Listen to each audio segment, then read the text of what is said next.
Hello, we are live. It is Scott. I'm joined by Rob and Lucas. This is a bit different today, guys. This is the Rebellious Noise Pro Wrestling channel. I was going to say podcast, but who knows? Maybe this will turn into a podcast. A strange one. It's breaking news. Obviously, as you might have seen, and if you haven't, we'll update you anyway. But a lot of WWE talent have been let go today.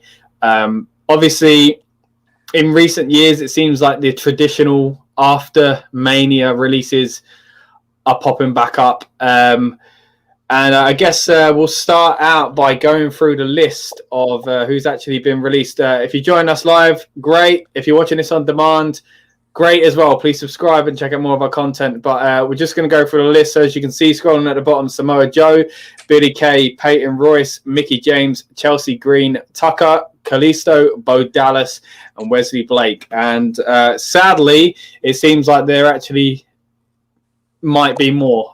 We've seen in recent years, obviously last year's one was huge. And it just seemed like more and more and more were coming. So, boys, I'm going to throw it to you first, and then we're going to try and, as I said, keep everyone up to date here. But first thoughts. I'm hurting, man. I'm hurting. I know they always go for a spring clean, and I expected Deadwood to go. Like, no disrespect to Bo Dallas, but yeah, he's not been there. Mickie James hasn't really been there, But Samoa Joe, I don't believe it. Joe's such a weird one because the other day, we released on the channel the 5-year look back at WrestleMania 32 and Talking Beans from Talking Beans and NXT, and we were saying on that, like Joe has not been used the way we thought, but you could kind of see that coming at times. Right, he's been a commentator, and we've all thought, oh, okay, fair enough. And then when he was taken off the Raw commentary team, all week he was the Raw after Mania surprise people thought they were getting. How can it be people are so hyped for him to come back, yet WWE released the man? How do those two things match up? I don't know. I mean, the guy stood in a thunderstorm in a poncho, looking like a complete donut. That's his last WWE moment. That is his last WWE moment. I know it's they can't help exactly that. He looked like a donut. Like it's so weirdly poetic. It's kind of how you would imagine someone like that might go out if you wrote this in a horrible way of, I bet they do something stupid like that. And it's literally the way the man's gone out. And it's not just him. But anyway, Lucas, your thoughts? Wow. Yeah. I mean, look. Yeah, there are obviously some bottom feeders in there. Like Tucker was writing on the wall the minute they split up every machinery and didn't even have. I don't think they had a payoff match for him and Otis, did they? They didn't. No. Like, there we are. Bye. Didn't explain it. Nothing. At least he got to be in the Battle Royal, I guess, at Mania. On SmackDown. Sorry. And yeah, like I'm looking at the rest of the list, like Kalisto. I think he wanted out about 2 years ago, didn't he? Did he? Okay, right. Yeah. He went out about 2 years ago, and they renewed his contract or whatever, or said he got injured too many times. They said you have to stay. Make up lost time or something. I don't know. The ones that hurt the most for me are the IIconics, and yeah. I thought Rob would bring them up, but come on now, look, I'm repping. You weren't already wearing that, was you? No, I want to put it on. I was going to say, if you happen to be wearing it today, mate. I'm crying inside. It hurts, man. The IIconics hurt because it went in that order, didn't it? I think the first was Billie Kay. The first one that came out was Billie Kay, and I was shocked. I mean, I just felt so bad. She's been amazing lately. How do you break them up? And she still gets herself over. Like her giving out her CV has been funny. Her trying to get a tag team partner has been funny. So clearly you had no plans for her. And then for them Peyton to go as well. Like, because originally when they broke them up, you think, oh, one of them, they got plans for one of them. No, none of them. They broke them up for no reason. And it's just so sad. And even still what they did when they were broken up, they both worked hard. And obviously there's maybe a little bit of bias. I've always quite liked them.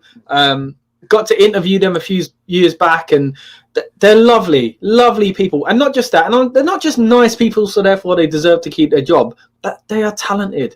They are funny. They are memes in a genuine meme way, not in your WWE let's promote tout kind of way.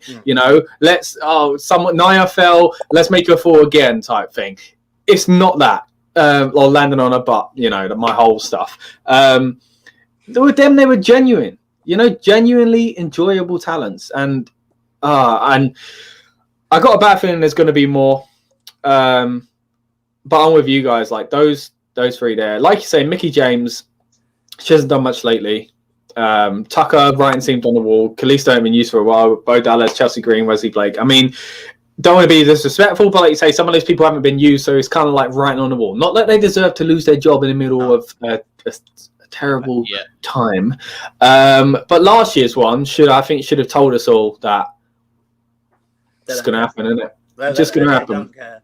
I mean, obviously they are citing budget cuts, aren't they, for the reason? And it's John Laurinaitis who's making the phone calls. Also, we've come on air after NXT UK has finished. So we are expecting perhaps some more this evening. Obviously in America is 5 hours behind us. So it's only 4 o'clock there. So a couple of working hours left for the phone calls to be done. They shouldn't surprise us, but it still does in a way. Like that's the thing. Like, it's still just it baffled. Like, sorry, I can't go off the IIconics. Sorry, I can't. Like, it's just the fact that they split them up to only then put them in tag teams again. Like. But separate tag team. They're Peyton with Lacey for a certain period, didn't they? Peyton with Lacey for a certain period, and obviously Lacey did her storyline with Ric Flair, and now she's obviously pregnant, so that's that.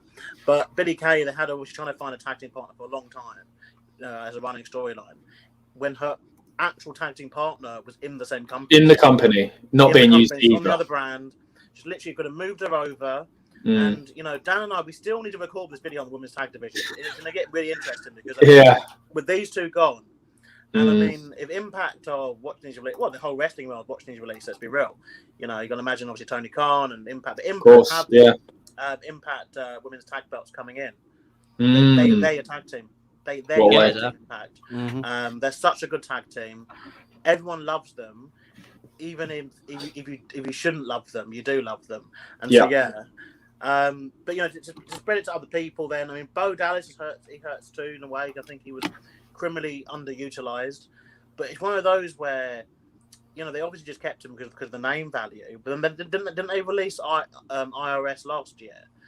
I think so. I don't know if it was in maybe it was that. Yeah, saying that backstage names. Are we going to be losing some backstage names as well? Well, yeah, I can imagine so. Last time, wasn't it? It was the first lot was all kind of main roster talent, and then they started cutting producers, and they furloughed producers, didn't they? They did, yeah. But obviously this year, I don't think that would be the case. Look, I mean, the big ones for me that stand out: Samoa Joe and the IIconics. I kind of think Chelsea Green, but it's kind of like because she only had one match and she got injured on her main roster debut. It's mad, and that will be her mark in terms of WWE. Let's be real, because I mean, the main roster, that'll be her mark. She had a debut, she got injured, and got released 6 months later. And obviously, she's tweeted since saying she's going back to her kind of old kind of crazy gimmick. So it looks like she might have a plan or got some plans, an idea at least of where she might end up. I guess the belief we're there is obviously with her boyfriend Matt Cardona, formerly known as obviously Zack Ryder, Cody Rhodes, that it would be over to the AEW side of things. Ryder was in last year's one as well, wasn't he? So that was last year's, right? Yeah, indeed. Ryder and Hawkins and many others. I mean, last year it was mad, wasn't it? It was actually. Me and Dan did a release the Mania. We booked a whole card on people that we felt were good enough to stay in the company. There's a little promo for it there, so maybe we'll get around to doing something like that this year as well. And I actually thought, maybe I should make a Release Mania graphic soon, like Release Mania 2. And I thought, no, I've got a bit of time yet, because this one feels like it's come a bit earlier as well. Like the WrestleMania is just taking place. Yeah, it's because Mania's taking place later, isn't it? Because obviously Easter was later. I guess so. Yeah. Mania's taken place later, but I think it is day and date, because yesterday I think I saw a post saying it was 1 year since the releases, since Black Wednesday.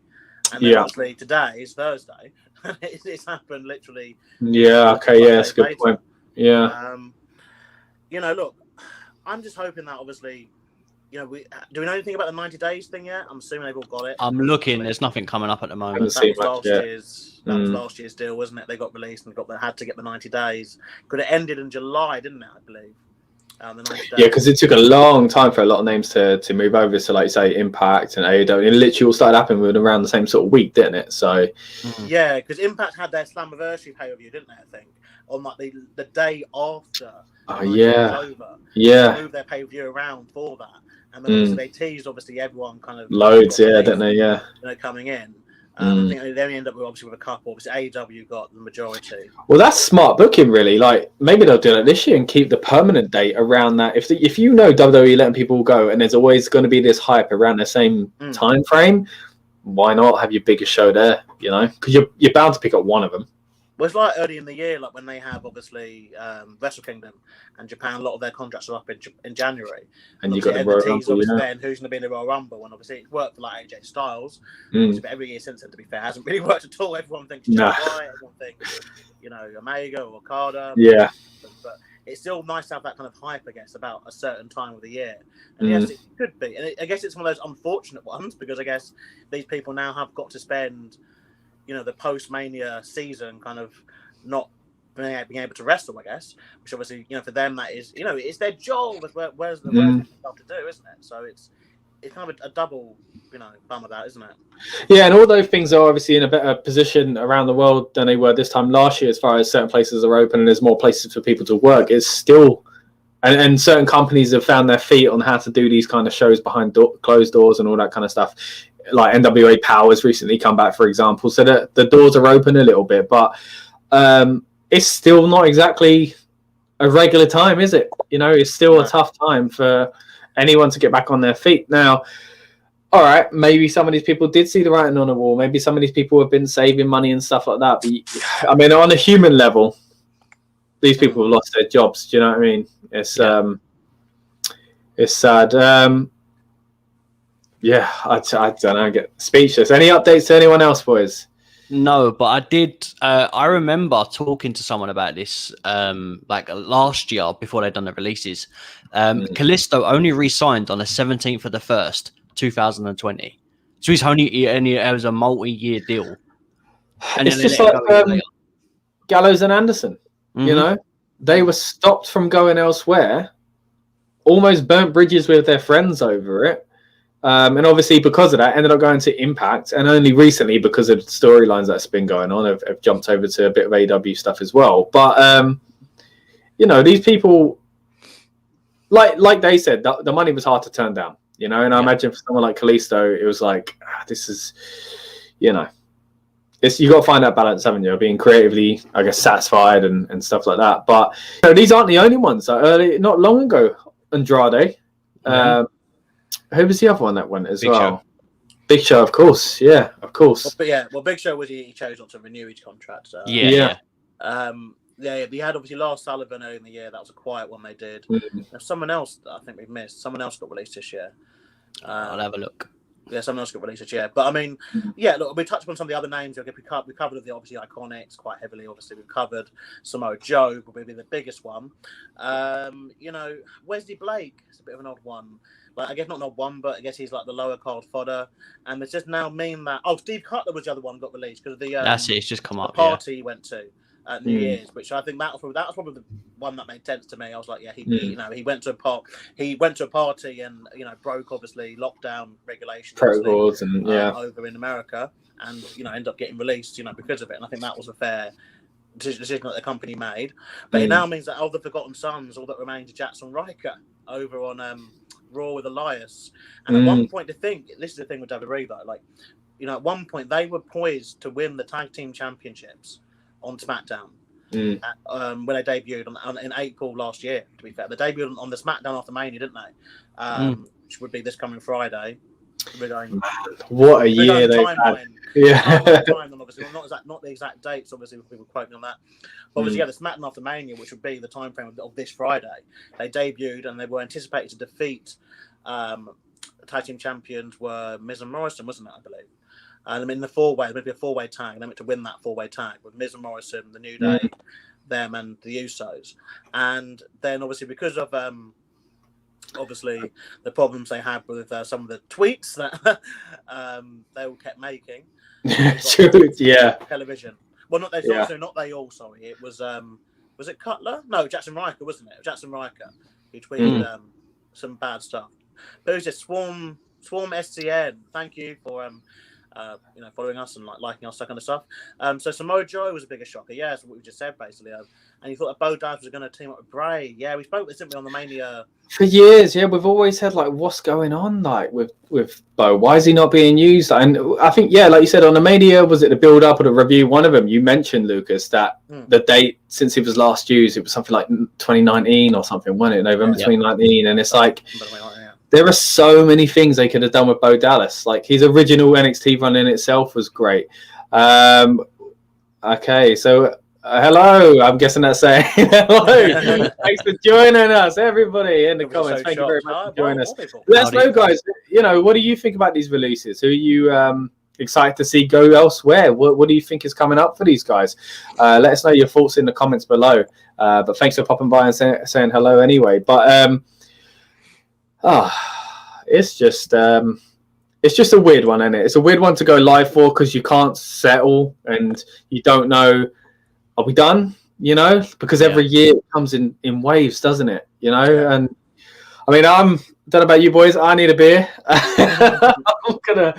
Oh, but yeah, I mean, someone else would obviously there's someone else that came up in this discussion. A few people thinking that Aleister Black was going to be part of this, but apparently he's filming new vignettes for Return. That's the thing. It's tough, isn't it? You don't want to speculate because you don't want to be disrespectful, but we've got to be realistic. For every year, the meme of JTG, Bo Dallas has been that guy for a while, and you could kind of say we've got to come in here again. Kalisto, there really. I mean, I understand what you're saying on a talent sense, but he's not been used much. He follows this up with, if anything, Grand Metalik should have won. I didn't even know he was still around either, though. What is going on? But this is kind of it. Again, why Grand Metalik over Kalisto? I mean, yeah. Do you prefer one over the other? And is it just because one hasn't been used less? And the thing is that the thing that irritates. Go on, Lucas. Go on. So yeah, my last one was genuinely interested in that because they were part of the same team and they don't use that team anymore. So I guess it's a case of get rid of the one that's been the longest, most likely. Because Grand Metalik and Lince Dorado, who joined as part of the Kuwait Classic, most likely were on lower contracts. Possibly, yeah. Team again, they can just team them two, couldn't they? And like I said earlier, Kalisto get a new contract. He probably got newer terms with that. Here we go. How many championships Grand Metalik won? 0. I get what you're saying. So I guess you're saying he's not really been used that much anyway. So out of the two, but hey, and I know I don't want to kind of jinx it, but you never know. More names like that could be coming, and not that I agree that it should be the case, but I can understand the thinking there of this is someone that's never really been in use. Kalisto, US champ again. When we were talking about this. Look back at WrestleMania 32 on the pre-show, he was against Ryback, and I was even thinking that when we did the look back of wow, Kalisto's had quite a strange WWE career since then, ups and downs, and the Lucha House Party, like I really enjoyed them. Well, yeah, no, I like them too. We were literally when we were talking last year about who was going to win the tag team champions. I can't remember if it was Raw or SmackDown or what show it was on. Yeah, but we were backing the Lucha House Party. They had a great match, didn't they? Yeah. Went a 4-way tag match. I can't remember what it would have been.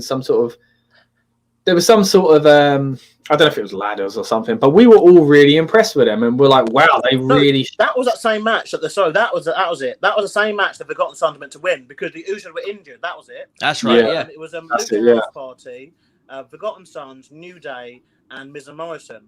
And where the first pay-per-view was after, was it Money in the Bank? That's what I was thinking. It might be Money in the Bank. Yeah. Where the first pay-per-view was after WrestleMania, they set it up nicely with the Forgotten Sons debuting on the SmackDown after WrestleMania, and then obviously all the kind of issues like ladder match, coming up, continuing into this new storyline. But sadly, the Usos were not able to be part of it because Jimmy got injured in the injury that's taken forever to heal.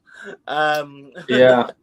But yeah, no, I'm having a really good match, and I think around that time they obviously had matches. The SmackDown Tag Division, to be fair, had quite a good few weeks of obviously these matches between obviously teams such as New Day, Lucha House Party, Forgotten Sons. I think they had David Heavy Machinery around that time too, or Heavy Machinery were on the roster anyway. I think it must have been because it was on Mania, wasn't it? Yeah. So there was all the kind of tag team kind of going on, and then obviously they one by one, they just dropped the ball with every single tag team. And that, like they always seem to do with the men and the women. Yeah, oh, gosh, IIconics, man. They were literally the fix of that tag team division. Them and the Bellas and pushing the Riot Squad would have really just boosted that division to next level heights, in my opinion. Even without the Bellas, because I know they're part time, but even without but even as a quick come in at Mania, rather than have a little appearance that they did, just even a one-off. Like I said, if they had won that gauntlet and lost the next night, it would have been like, wow. Even if Shayna and Nia retained against the Bellas, it would have been like, wow. Shayna and Nia. Sorry, it's late, guys. Shayna and Nia have beat the Bellas. You know, it would have been a big deal. But yeah, even if, you know, whatever you say about the Bellas, they are a name, and it would have been interesting. And then you again add on top the IIconics that they needlessly broke up, the Riot Squad that they broke up and put back together to break up the IIconics, and now haven't used the IIconics properly. The Riot Squad, I'm getting mixed up now, but they ain't using any women's tag team properly, any proper tag team at least. No, I'm just finding it hard to understand. Like, I mean, talking about that situation, I mean, anyone that's watched the live or gone back and listened to us, I'm such a big IIconic fan. Like, I'm a big fan of theirs, right? And you guys know that. And every time we talk about women's tag team wrestling, I instantly complain. You get annoyed every single time. I'm getting annoyed now, right? And I'm now annoyed that they've been released. And my first thought was, oh, Rob. But I just can't believe it. Like you rightly said, they broke the IIconics were together, and then the Riot Squad split. Then they regrouped the Riot Squad together, and in doing that, split the IIconics. IIconics, both of them got themselves over in a pandemic era. Well, there was no fans, and then still release them when the fans come back. I don't understand what they're doing. Like, should just put them back together and just let them run with the tag, or just send them back to NXT. What would the harm be? You know, like even to boost that new NXT tag titles. You know, why can't they do that? I hope they go Impact, because I can't wait. If they go Impact and they go for Impact Women's Championships, that's gonna be something special. Impact are quietly doing their business. Do you know what I mean? The past year, Impact have I've laughed about it, but I used to love TNA. Don't get me, I loved them. And then they did become WCW. They become mess ups and bad booking and all that kind of stuff, right? And the glory days were gone. It got to a point where the production was so bad, the presentation was so bad, I just stopped watching it. It wasn't even funny anymore. And then the past year, as Lucas mentioned there, like Slammiversary, and then they started to get some of these names, and I thought, oh, they're getting a pull. When they got Gallows and Anderson, I thought, whoa, how have they managed to do that? Because back in the day, they'd get Booker T, they'd get Kurt Angle, and obviously legends of the game. But I didn't think they had that pull anymore. And when they got Gallows and Anderson, I thought, wow, this is quite interesting. So I think a year ago, if you said to me, the IIconics go to Impact, I'd be like, what do you want to do that for? And their women's division as well. The women's division's getting better there as well. So I wouldn't mind betting they would end up in Impact Wrestling.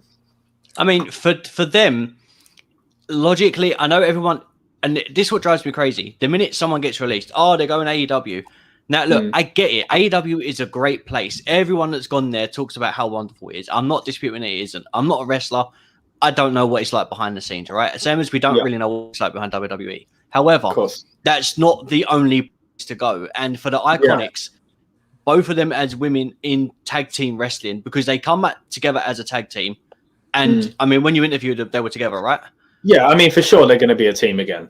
They're lucky. They are lucky they both got released at the same time, because if one of them got released and 6 months later the other one got released, I mean, even to be fair, like Enzo and Cass, you know, they got released at separate times, but at least they on the indies tried it. I mean, obviously things have happened since, but you know, they've tried it, and that's what I think you need to do. Get the band back together and go out there. Obviously we touched on Samoa Joe earlier, but we just want to get back into it a little bit more. Swarm Season says, I think a feud with Bobby and Samoa really would have been great, because Joe is talented like AJ and should have gotten just as many opportunities. 100%, my friend. Joe is an incredible performer. Again, it's always cliche when we say for a man of his size, but he was one of the first for a man of his size type thing. Like, that guy should not be able to do what he does. And charisma on the mic, his look, his moveset. You know, everything about the man is gold. It's money. Do you know what I mean? Yes, he was getting up there in age. That was my only doubt about him, was that he came in late, like AJ. But like our friend says here, AJ's done all right. You know, AJ's got the opportunities, and they come from the same school. You know, that early TNA days, ROH, even you know, matches over here in the FWA. You know, if anyone familiar with British wrestling from the time, but you know, though they were those big import stars, them, Daniels and guys like that, and we saw those guys grow. And when, you know, obviously Daniels never really showed up in WWE other than a few, like I guess enhancement stuff or in episodes of Jacked and things like that. But obviously he's doing good. He's you know, vitalized his career as well. Again, after a strong time in TNA, you could argue it started to dip. AEW's giving him a new lease of life, you know, so with SCU. So Joe's the odd one out of those three. Joe's just not been used properly at all. Like he was, and Tom made a good point as well when we're looking back on that NXT from 5 years ago, that Joe, you could argue, was underused in NXT, not just WWE. He was underused in NXT. I don't know, but he was a two-time NXT champion. I mean, NXT when he's at his best, to be fair, in terms of his whole WWE run. Like, oh yeah. I think Stanley, his problem really was he got into the world title picture in that year where it just wasn't the best. Like every feud, they decided every feud AJ had with that belt had to be 4 matches. They were like every feud can't, no feud can be a multi-man anymore. Every feud has to be just like, okay, the face beats you. Oh, then you're gonna look badass again. Face beats you again. Then you look bad, and there's only so many times you can come back from that.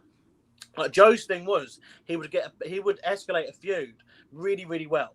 Like obviously creative, obviously, and Joe, to be fair. Like obviously, I guess he wasn't just going rogue, but he'd escalate a feud really, really good. Like remember when he was at AJ Styles' house, for instance, and then you're like, this guy is like really good. He's scary. Yeah. He's terrifying.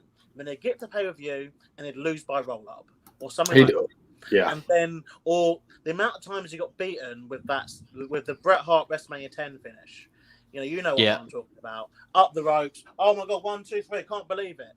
You know, like every single time he got beaten, it was like that or by like a roll-up. And then before you know it, he's buried. And, this is where we are. I mean, in terms of Samoa Joe, though, I think him and Mickie James' releases were most likely because the company want to push them into, backstage roles, and they want to wrestle still. Is what I feel anyway. That's my feeling of this. I think that obviously they would have had large performer contracts, obviously being there for a number of years, both being biggish kind of stars, and I just think it's just very odd though, because Mojo was just on Mania, then so was Billie Kay. Tucker obviously on the Battle Royal. It's very odd, isn't it? This timing of but like you said, like Tucker, that whole thing with Otis, we worried they wouldn't do anything, and then when I saw him on SmackDown's WrestleMania, I was like, oh, I guess they're kind of using him, but I should have known better. We are getting into a little bit of rumorville here, so we have to be careful with this. And no disrespect to anyone that does come up in the rumors here, but Vinny, thanks for joining us, mate. We've got rumors Sonya Deville is going to be released. Wonder what happened to her in the end. Oh, is this one of your little jokes again? See what he's done there. Yeah, the Sonya thing again. That's great. Wow. You know what, Vinny? That was clever. Okay, right. I mean, it moves away from your joke, but it was. All right. It works on both levels, to be fair. Yeah. I mean, all right. Moving on. We've got Jeremiah. I think Peyton Royce might go to AEW. Oh, yeah. Spears, of course. Yeah, that's an option there. Yeah, I mean, I can see him trying to get them both a job, really. So that would make sense. What are they going to do there? Because they're going to get lost in the shuffle with the women's division. At least the Impact, there's titles for them to go at. That's what I'm saying. And I mean, they're doing business with Impact anyway, so it's not like they're not going to be in a position where they can see each other. That's why I think, it's that let's go to AEW. Granted, there's a relationship there, so there's an option. But for them, like we said earlier, the Good Brothers didn't go to AEW, and they got loads of mates there. So exactly. Well, and then this is the thing now, though. Like we were saying this actually before we went live, and while you were setting up, Rob and I was saying to Rob, I think the problem now is if you're not like a surefire main eventer in WWE, AEW might not be the best option for you, because even like Samoa Joe, who I think, out of these releases, he's probably the biggest name here, but is he really going to get booked above the Young Bucks, above Kenny Omega, above Cody Rhodes, Chris Jericho, the Inner Circle? Could you? I just think Joe coming in. But he's a face now, isn't he? I'll say Joe coming in against Omega. Sorry, he's a heel now against Omega. That would be great. But yeah, Omega's a heel now, so that won't really work. Joe coming at Hangman, but that would only really work, I think, if Hangman was the AEW champion and the big bad Samoa Joe showed up, kind of like how Kurt Angle did with the headbutt and all that kind of stuff, ironically, with Joe. Then yeah, but you're right. I mean, AEW do have a stacked top of the card as well. Yeah. And there's only some, and because it's all fresh and new, everyone's got to get their go almost, and it's going to take a while before that. And there's going to be a lot of talent getting there who might be there for 2 years before they even get a proper title shot. You know what I mean? So you're right. Maybe it is best at the moment to spread out. Joe going to Japan, I think he's one of those people that always fits that as well. You never know. But then, the older he gets, and you see that with a lot of the US-based stars, the older they get, they don't really see themselves as being full-time Japanese kind of imports. So yeah, I don't know. I think Joe, obviously style-wise and that, he fits. I kind of see Joe going to TNA, to Impact, to be fair. I think. I just feel like, history's there. Yeah, but he could probably go back to Ring of Honor. Yeah, maybe he will for a bit. So we've got Joe doesn't look good as a face like Kevin Owens. I don't know who they thought should do that. Yeah, I mean Joe. Yeah, he's held back as a face, isn't he? Yeah, but he needs to be booked as that unstoppable monster, which I don't know whether a company would do. Johnny Black, thank you for joining us. Man, I just heard the news, and that is a shame. Samoa Joe, yeah, we mentioned him now, obviously. W Champ for sure. I think of this, I'm making WWE fans leave the WWE. I'm done. Look, I mean, it may feel this way, but obviously, this does happen quite often. And, This is the thing. So Tom of Talking Beans, he messaged me just before we went on. He tweeted me. He tagged me in a tweet. So if you look at my replies, you'll see me put a little heart emoji to it. And it was a promo from when someone put it up and said, this is completely unrelated to what's going on now, as a joke, like a little wink wink. And it was a part of Punk's promo where he says to Laurinaitis, did you personally call Vladimir Kozlov the other day and stuff? And then he goes into all these releases and he goes, oh yeah, but you just said it was budget cuts. And it's sad to see how this is the same. And basically we're talking about some of Punk's promos from the time, and obviously they were kind of like in and out of the lines of reality and whatever else. But something he said back then, because I was saying to my girlfriend just before I set up, when I saw Joe and the IIconics, I was like, my first reaction was, other than Rob, was they'll regret this. And then it hit me straight away. No, they won't. No, they won't, because they'll go somewhere else. And this is why I mentioned the Punk thing. It was another thing he just said. It's just, I'm just a spoke on the wheel. The wheel will keep turning, and that's exactly it. He, and the wheel has kept on turning since Punk. As much as I love the man, and what he does in the ring, it's kept on turning. And the same thing, the wheel keep on turning here, and that's what's sad about it, because you get WrestleMania Backlash, you get WrestleMania SmackDown, you get these stupid things, you get teams broken up, and then you get releases that the whole fan base disagree with. And does anything change? No. The thing is, I think the company still has over 150 active wrestlers, contracted wrestlers at the moment, as well as the part-timers. So it's a case of these sadly are, just stepping stones, basically, or just, small kind of minute things. I think, there's definitely some unrest in the company when people can leave the way that these people have left. I mean, Billie Kay. How many people lately have asked as well to leave in the past few years? Yeah, because they're just not happy sitting in catering when there's other wrestling promotions out there. And I just saw the AEW ratings for Wednesday, unopposed, 1.2 million viewers they got. So there's, they've stepped up. They've almost doubled. I don't really like AEW. I said that a few times, but I'm not going to sugarcoat it. But it's a case of, look, you got a company now almost treading on your heels now for your flagship program. And so there is a real option that these people could go elsewhere or will go elsewhere. And I guess that's good, for the people that have been released. I do feel sorry for people like Bo Dallas, though, because some of these releases, I'm always a bit like, there's some people who are so WWE branded that I can't see how they're going to fit anywhere else. Like Bo Dallas, obviously, his whole thing was, it's so linked, I feel, to the WWE and what it does, to have to reinvent himself. A bit like Eric Rowan, I know Jose last year, to people who were so just in that kind of bubble of WWE that it's hard to kind of imagine them anywhere else. Obviously, other people that have got the links, Vanessa, thanks for joining us. Thanks, Vanessa. Other people, obviously, Vanessa's a big IIconics fan. She's my friend, Vanessa. She's a big IIconics fan, and we're devastated because I told her about Billie Kay. And then I was like, well, look, Peyton Royce still in the company. They can't, but they can get someone else to team with Peyton Royce, and then that'll be in the new IIconics, and I'll accept that. But then I wouldn't. 5 minutes later, 5 minutes later, she was gone as well. Lucas, man, you're trying to be the voice of reason here, and it just backfires. I'm not reasoning with that at all. I'd rather have a fake Razor Ramon come back than have a fake Peyton Royce. I don't want it. Right? We want IIconics. What would you call it? Yeah, imagine a fake IIconics come in because they show up somewhere else and they go, no, we own that. To the Ironics or something. Yeah, Rayton Poyce and Killy Bay. The thing is, Alanis Morissette got probably new music to Vince McMahon, didn't she? Yeah, true.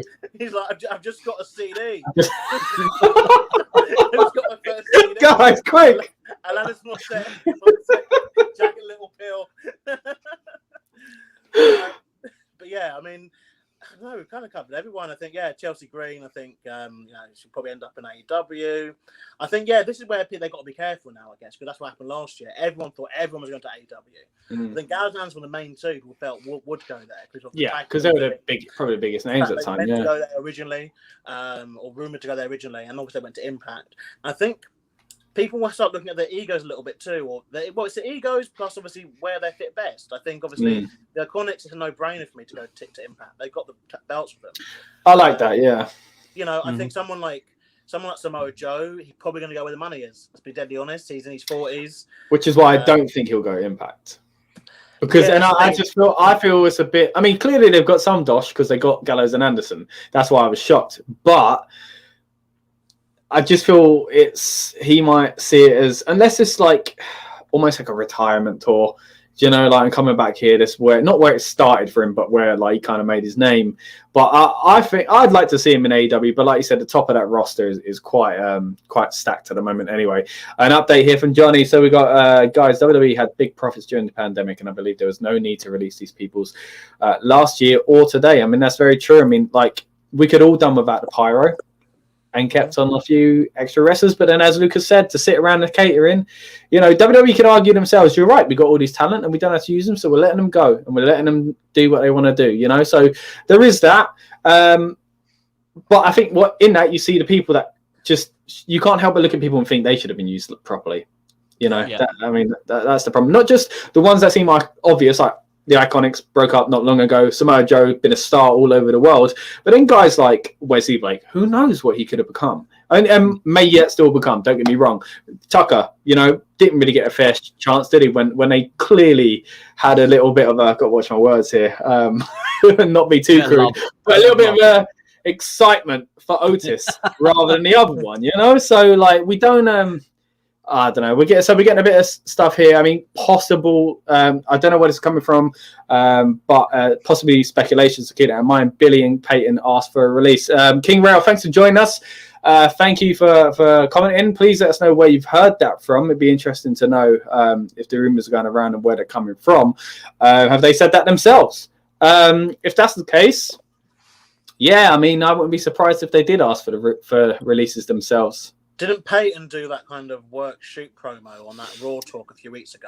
Yeah, because her mum went mad on Facebook or whatever, didn't she? Yeah. But I think with the women's division, that it's broken in the sense of they have obviously picked their top women and said, these are the women that we want to use, and we do not care what these women do. They're going to be a focal point of our programming. That obviously being the horsewomen, so Charlotte Flair, Sasha Banks, Bayley, Becky Lynch, Asuka, as that kind of like token Japanese girl, and then they've got obviously Bianca Belair as their new flame, Rhea Ripley, Nia Jax. So they are obsessed with Nia Jax. Could injure Roman Reigns and would still get booked. Like, it doesn't matter what. It is her cousin though, so you know.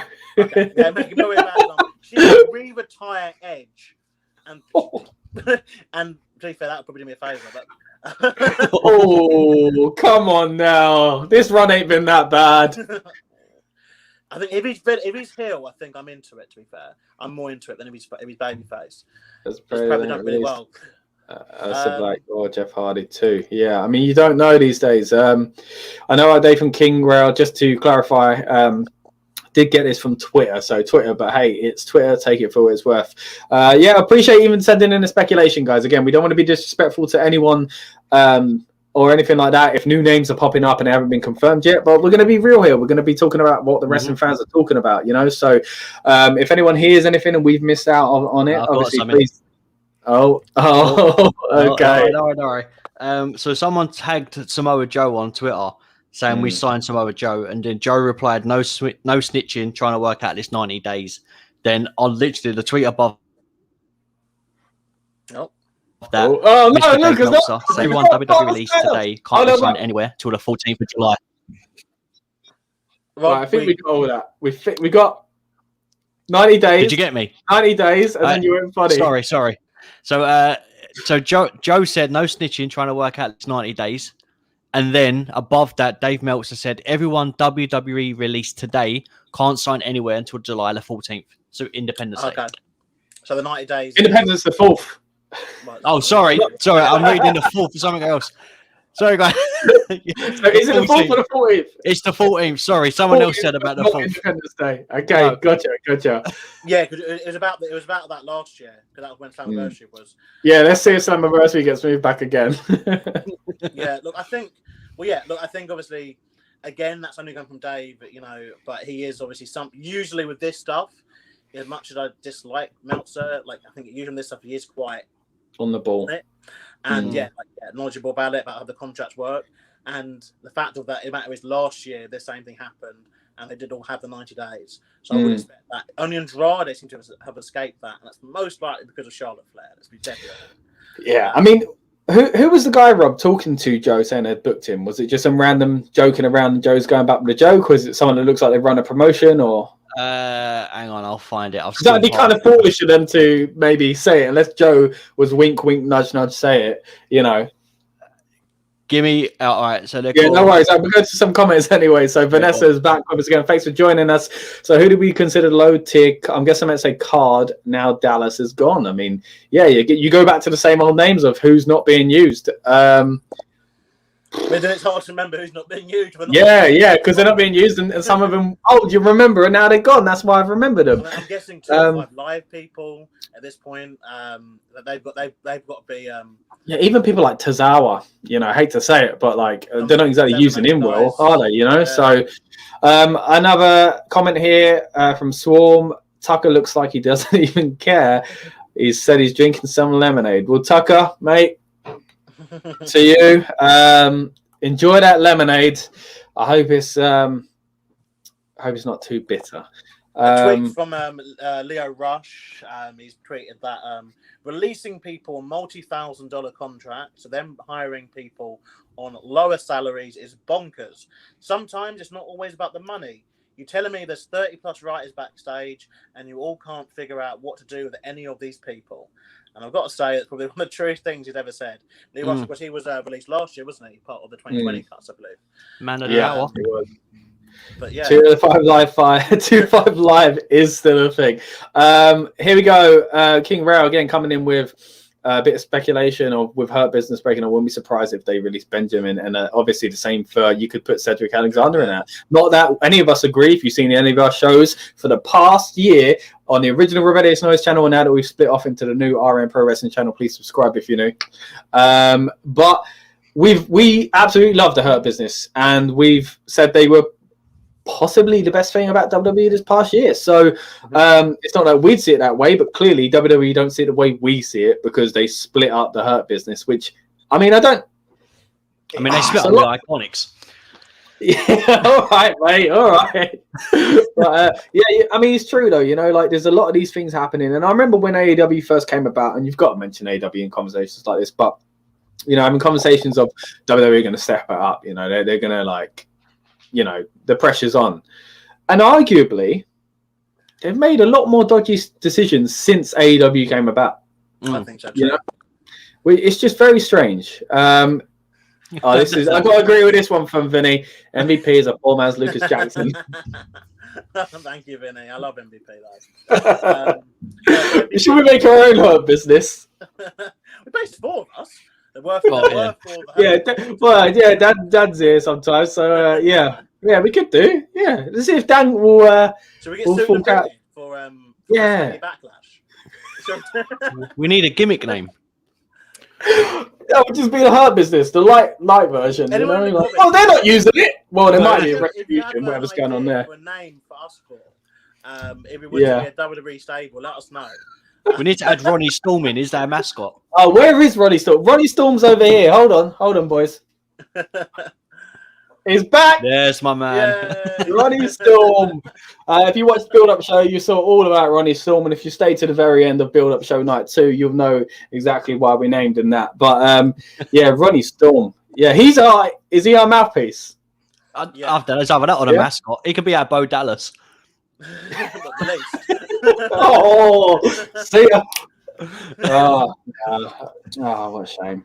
Here we go. Honestly, I agree with the Tozawa thing. My man's only appears on main event. Like, who TF watches that still? Yeah, mate. I didn't know main event was a thing still until Lucas mentioned it the other day. So, yeah. Yeah, still recorded, I think, before or after Raw. Do you remember when it started and the promo package had all like the big stars, and they even flirted with having some of them on it? It doesn't hurt. Like, I tell you what, mate. Our mate Terry, friend of Rebellious Noise, he's never been on the wrestling channel, but he's been on the other ones. He, for example, like he has his like affinity with Sunday Night Heat, right? Watching it on Sunday, 4:00 with your roast dinner, right? Obviously, it weren't live for us, yeah. But he, you know, memories of the time that Hardcore Holly got to face Triple H for the WWE title, things like that, they stand out to a fan. You know, like they why could they not just put Roman Reigns on main event for 5 minutes? But anyway, you know, it would literally make people watch main event. But this is the thing, though, because when it first started, WWE did the same mistake twice when it came to television. And this is where, as much of Vince's praise for this television genius, he did the same mistake twice. So with Superstars and with Main Event, he did the same thing where he advertised big stars at first. So Superstars, the first episode, had Cena, Triple H, and Undertaker all on it. Not all wrestling, obviously, a couple of promos and like one in-ring thing. And then it went down to obviously the show it became, which basically was the Jobber Show. Very soon. And then the WG in America were like, well, this is not the show we bought. We bought John Cena and Triple H. You're giving us like Tyler Rex and God knows who else. Got him over, yeah. Main event. I remember one of the first episodes of Main Event, it was WWE champion CM Punk against world champion Sheamus. That was legitimately one of the opening matches on one of the first episodes of Main Event. And Rusev, I think he was like a big part of Main Event at first, like when he first debuted. Like he had like a lot of his first kind of big matches on there. And then, like we say, it's now got to the stage where it is the 24/7 jobber fodder, people basically that were on this list essentially. Yeah, that show is going to be struggling, guys. That show is struggling. Nice from Vinny here. Sunday Night Heat used to bang. It did indeed. Yeah. I'm telling you, mate. I remember watching Heat. And they showed off the Kings music video, Run DMC, DX. Oh, those were the days. Because the themes these days aren't good. Since who were they? CF $sign and all those lot. Yeah, since they left, and they've all made these new themes that a lot of these guys are getting lately. Oh gosh. Okay, we get to a few more comments here. Swarm is backwards. I still watch the good times. People like Rich Swann, Neville, TJP, Brian Kendrick are actually big names in my opinion. That's a good point. I mean, 205 started out with some decent names. Like bringing back Brian Kendrick, I thought was really good. It was like when he tried to bring back ECW, and a lot can be said about that. But he did try and put some stars in there. Mark Henry, Big Show, and obviously they didn't quite fit with the usual kind of thing. But once it became not extreme anymore, and they mixed in Sheamus and Kofi with guys like Kane, it was, it was smart booking. We got another one here from Johnny Black. Maybe it's not the best time to ask, but do you believe Rollins versus Roman is a good idea? They're both heel, aren't they? Yeah, they're both heel. at the moment, obviously, like they've got history. I think it will happen again. It's like one of those matches that always seems to crop back up. At the moment, I'd say it wouldn't be a good idea just because like Lucas says, they're give us Cesaro first, Roman first. Ooh, that'd be nice. Yeah, we spoke about this obviously on night 2. Check that video out as well, guys. We did obviously, I know WrestleMania. Some of you might be wanting to watch it again, perhaps, to see the. Yeah, there's some funny stuff in it. I think the last ones are both Billie Kay and Samoa Joe, I guess. But yeah, like, true. Obviously, our night 2 reaction video to that on this channel. We do obviously reactions and reviews and pre-shows to basically all the WWE main roster events. So our next one will be WrestleMania Backlash. Yeah, I'm still not sure how we're going to title that. I think we're going to have to do it for SEO. But I'd rather just be dominant and be like, no, it's Backlash. But, want to help with the ranking and the search. Yeah. But yeah, so yeah, check all those out, and obviously we've got more videos on this channel as well, like on a weekly basis, and our other channels too. We cover everything from food, film, music, and other sports, yeah. So yeah, get lost, yeah. There's a lot. But yeah, I mean the B shows. Oh yeah, back to the B shows. They used to be brilliant. Especially Heat before the pay-per-views, they're really, really strong, weren't they? Because that atmosphere from the pay-per-view was already there for people that were literally lower card workers. Which you don't get anymore, unfortunately. But boys. I mean, it doesn't seem like anyone new has come. No, I'm refreshing quite regularly. I'm just getting random stuff up here now, like about AEW's record-breaking 1.2 million views and stuff. No other releases at the moment. What a week for it. I mean, obviously it makes sense because NXT moved nights, but if there's any time for a certain, crop of star to be looking at this and going, maybe it ain't so bad. It's now when AEW are getting numbers like that. Backlash is just perfect, Vince. Yeah, I know. It's mad. We ranted about this quite a bit this past week. I'm sure we'll never stop going on about it. Even when I did talk of beans with Tom, I ranted about it again. But it's so frustrating. Just as a little reminder, guys, like I said, on the main Rebellious Noise channel, before we split off into the wrestling, we still got some of our old wrestling content there. So if you fancy checking out our fantasy booking of last year's releases, where we did Release Mania, check that out, because we went through basically what would be an amazing pay-per-view card, if I do say so myself, of the stars that got released last year. And like I said, we were talking about possibly doing one this year because we thought there's probably going to be big cuts again, and I just didn't expect it this quick. So hopefully we can fit that in, guys. And again, we mean no disrespect by any of this. The whole reason we did it last year was to show what WWE are missing out on. So and even with these guys here, there's not as many as last year. Even with these guys here, I've got some fantasy booking and matches going off in my head. So I don't know about you guys, but like you said, where are they going to end up? I think AEW got to be careful of not taking too many people as well, because they will become like TNA was and like WCW was, to be fair. But some of these people, I think if we're going to go off top of their head, I'd say if you had to pick somewhere, guys, I'm going to put you to it. Where, let's say 2. Where's most likely, and where would you like? Where would you like, and what is realistically? So, Samoa Joe. Let's start with you, Rob. Where do you want him to go? Where do you think he'll go? I'd like to see him maybe do, as you said, like not a farewell tour, but a tour, kind of like Austin Aries done for a while, just collecting belts or something when he's able to, because he's got that. He's got the potential in him to do that. He's not a spring chicken, but the guy can still go. So I think maybe just tour for a while before he gets settled. I would like to see him, go to, even though I said no, go to AEW, because there was a thing with him between him and MJF when he was the NXT champion, and he shoved MJF when he was talent. Yeah. So a feud between them two would be great. Yeah. And Lucas? Like to see Impact, as I feel that if they give him the right kind of deal where you know, they're going to give him a 12-month thing where you're going to get good matches, you are going to look strong, going to make you feel important, and great.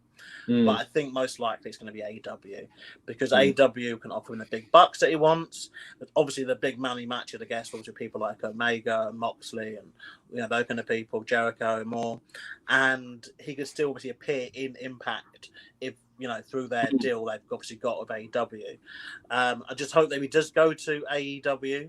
He is obviously treated decently, but I would fear that I don't know how they would fit him into that main event picture. And again, if he's not in the main event picture, then isn't he just literally the same position he was in WWE? Yeah.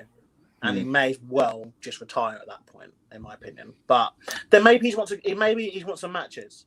That might be what it is. Maybe he wants. Yeah, there could be certain guys over there. He's thinking he really wants to get in the ring. And say, look, you will never win a match, but you'll get to face Moxley. You will get to face, you know what I mean?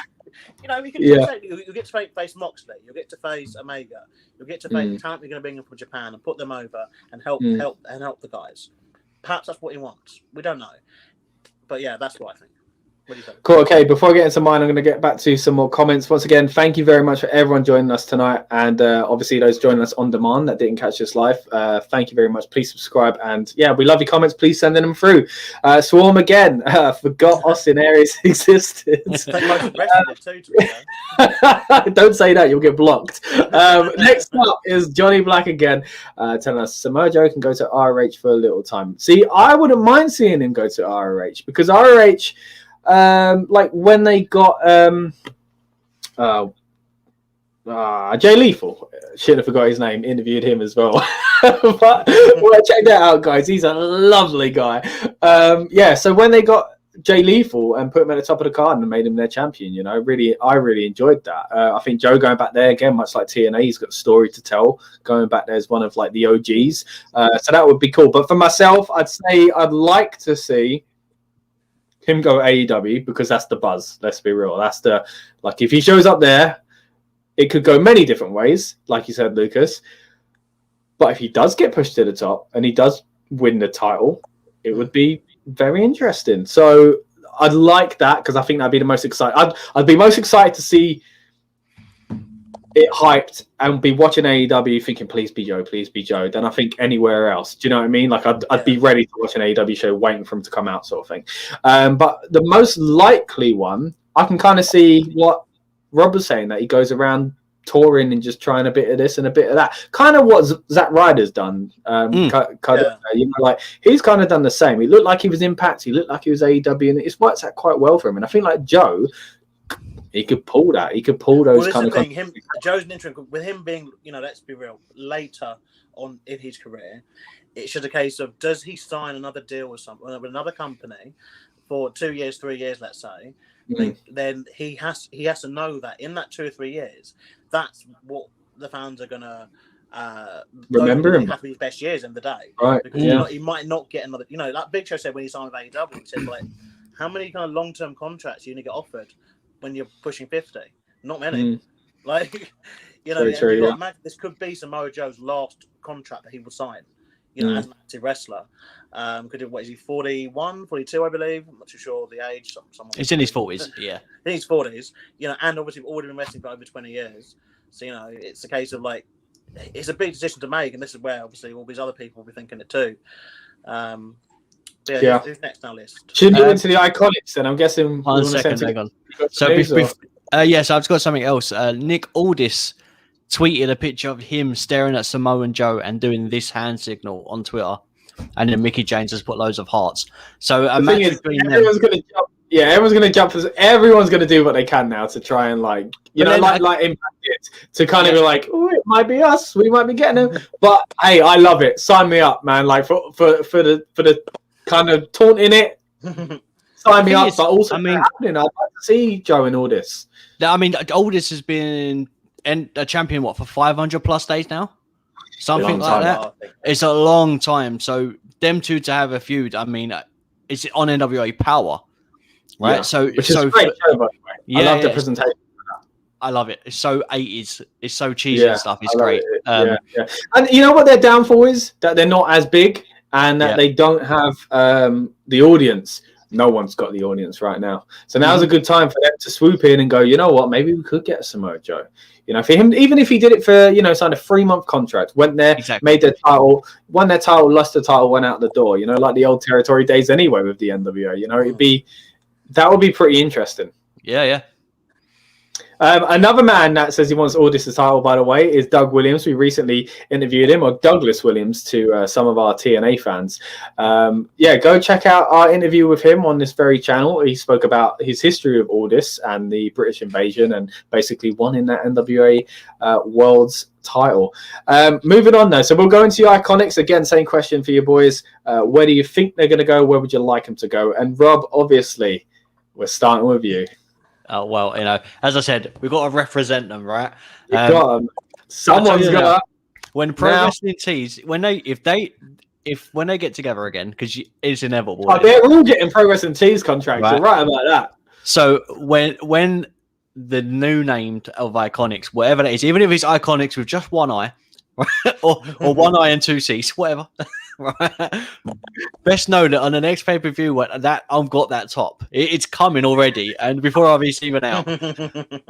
Right? Support your local wrestlers and support the ones that are on Pro Wrestling Tees. That's where that money comes from as well. So everyone that's watching, go ahead and do it. You know, if especially in this current age, we were saying they've lost their jobs. If you can support them in any way, merch, then that's the best way. Yeah. And even still, like I said, somebody's got big money, you know, they might have been saving for a rainy day, but at the same time, even that comfort of knowing people care about me, man. Like, it's got hurt to lose your job like this, you know, like, so yeah, I mean, people talk about mental health this day and age, and it's a very important thing. So, you know, even stuff like that, for wrestlers to see, man, there is something in me. People see something in me. So, yeah, it might sound like I'm getting a bit too deep on this, but I genuinely believe that things like that help people. So, yeah, buy a few shirts. You know, if you're going to buy shirts anyway, screw Primark, mate. Go there. Pro Wrestling Tees. But to answer your question, I think IIconics, they should go to Impact purely because that's where the women's championships are. I mean, if they go AEW and then they do something over there, great. I just don't want them lost in the shuffle. At least with Impact, there's literally something catered for them. There is a place for them there, you know. And I'm not saying that the other women there are not good with the championships and stuff like that, but they are already a legit tag team from a big company that know how to run with a title. So, you know, they've done it once or twice. I can't remember now. But yeah, it impacts all the way. Other than that, AEW, I guess, is a good answer for them. It's only because of like Sean Spears, other people said in the comments. But yeah, Impact, I probably is their safest bet. So you would like, and you also think Impact then? Yeah, I'd like to. I'd love them there. And you think it is the most likely? Yeah. Okay, cool. Before we move on to you, Lucas, I'm going to quickly get to one more comment. Guys, do you remember when Maverick got released last year and then came back? Keep that in mind in case that happens again with someone. Please be Samoa Joe. I like your pick. Don't get me wrong, but I think last year was very different. And I think that might have been on the DL early on. Obviously, I think it was a work. This is the thing. I don't want to say it, and I don't want to speculate on these kind of things. But you've done it now. You've gone anyway. Come on now. Yeah, you can hide it. I can't. So yeah, I mean, I don't know. He released that video crying and stuff, and I thought that was a bit out there, you know. And again, you know, don't get me wrong. I was just talking about mental health. That's all very important. If that was him genuinely put his heart out on his sleeve and showing the world, then props to the man. But yeah, the fact he come back so soon, maybe that played a part. Maybe he played the game, you know, pun intended, better than all of them. You know, he got that sympathy straight away. And hey, he's a guy I enjoy watching anyway. Yeah. Okay. So right, let's maybe we've got one more comment before we go on to you, Lucas. We will get to you and your iconic opinion. This sucks. WWE broke up the IIconics, then did nothing with them. They have so much potential. That's exactly what we're talking about now. Damien VAR 45, thank you very much for joining us, and please stick around. We've got more topics, more conversations on this topic, and we are actually talking about the IIconics right now. So Lucas, let us know what you think, I guess, to that comment, and also where you think they're going to end up and where you'd like to see them end up. Yeah, look, I love the IIconics. It's been said several times now, and yeah, I agree with that comment just now. Thanks for obviously commenting. Okay, right. So what I would like is Impact to have the direction for the women's tag division. But I think Rob, what have you done there? What have you done there? I just dropped my bottle cap and it rolled right out of the room. So carry on. You've released your bottle cap. How insensitive at a time like this. But I think they might end up separate. I think that Peyton Royce might go to AEW, and Billie Kay might not find her way there. I think obviously with Sean Spears obviously being an AEW. You're gonna make me cry, Lucas. Yeah. I don't want them to, obviously, but I think that I don't think he's gonna have that much pull. Let's be real. He's not Cody. He's not. Yeah, but to bring in, surely the thing from Tony Khan's point of view is we've got a great team here, rather than no disrespect to them individually, but surely the money is the team. But there's no tag team division for the women in AEW though. That's the thing that's the thing that kind of hurts. That's what I'm hoping they go to Impact and they can be used better there.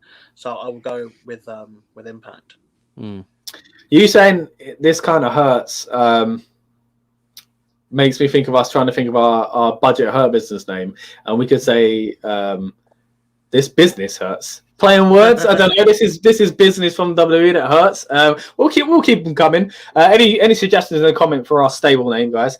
I'd say I'm a mixture of the two of you. Actually, I think I wasn't thinking it before we came on air, but you have talked me around. I think I want to see them go to Impact, because I do think Impact have, like I said, stepped it up in the past year, both in the women's division and in general as a promotion. And yeah, why not, man? Like you said, there's nothing for them in AEW as far as the tag team titles. So yes, you've had women that were a team before in WWE before they had tag titles, but didn't really work out that well. You know, they can only do so much. So unless AEW bring them in, and I would suggest AEW probably needs a bit more focus on their singles women's title before they add another. I mean, they've got a big roster. Don't get me wrong. They've got, you know, probably people that could fit it up, but there's some potential in WWE, in AEW even at the moment with their women. But I just think they need a bit more focus on that before they start spreading it a bit too thin, you know? So like you guys say, I would like to see them go to Impact. They've got tag team titles. It will be a big name. It would be another name for Impact to say, look, we're making noise over here again, guys. Don't forget about us, you know? So I think that's good. As far as where I think they'll go, I actually think they will go to Impact. Again, you've talked me around for it being a good idea to me, so I hope you've talked it around to those two and to the powers that be in Impact, because I think it is a great fit. So last and a WrestleMania thingy recap that we done. I said I was going to do a petition to get the IIconics back together again. That's not happening now. Do you remember that? Right? Yeah, that lasted long, didn't it? So it's a good petition for the IIconics to go to Impact. It will be in the comment section. It's going to have to happen. So just a little update on here, just a little bit of a reassurance in this day and age. Lucas, you got to your comments, and me too, and I got an agreed. So there you go. I mean, I don't get nothing. He joined us when you. Yeah, well, you basically said the same as us anyway. We've got another thing here. So Sean Spears. What's AEW, and happens to be Peyton's husband. So yeah, so Johnny, we mentioned that earlier as well. So someone else mentioned it in the comments as well. So yeah, I mean, we have to agree. Like, it's definitely an opportunity for the doors to be opened up for her. And I think for both of them, I think if she does go, they both will go. But saying that, like, they can. As much as I've not enjoyed them being that sounds wrong. As much as I'm annoyed that they got split up, I have enjoyed what they've done apart. I have. Yeah. I mean, Peyton, ironically, hasn't had as much as a chance. I thought she'd get the chance. Billie has been hilarious again with her CV. And Peyton was meant to be the single star. They were meant to push her the single star. Like, and then they threw her with people anyway, like you said. Like, I mean, they kind of did for a little while. They let her had a few single matches, and she looked solid. Literally looked really good. And then, as you said, they just brushed her under the carpet. She was just not part of that upper echelon of women, and they don't care. They won't let anyone else into it, you know, unless Vince says so. But yeah. Okay, so moving on, let's go to Mickie James. Rob, where would you like to see her go, and where do you think she's going to end up? She's going to be controversial, this one. I don't think she's actually going to show up anywhere. If she does, because of Nick Aldis, I can just see her being around the NWA, kind of helping young talent. But I could see her stepping away from wrestling. She doesn't need to be in wrestling. She's not saying that she's old, but she's older. So, you know, for her now, she could literally just step away from it, do what Trish done, you know, something like that. Be kind of there part-time. I mean, I'd be surprised if later on in the year WWE doesn't call her back to go to be a trainer in NXT. Yeah, I could see that. Yeah. And where? So where would you like to see her then? You don't think she'll end up anywhere, but if you could book it, I actually would like her in AEW, basically to help build that women's division, mainly for that reason. Good shout, actually. Yeah. Yeah, she's a difficult one because again, I think she'll go to NWA, most likely just as Nick Aldis's manager. I think though, I'm not too sure how much wrestling that she'll be doing going forward. I'm willing to be proved wrong.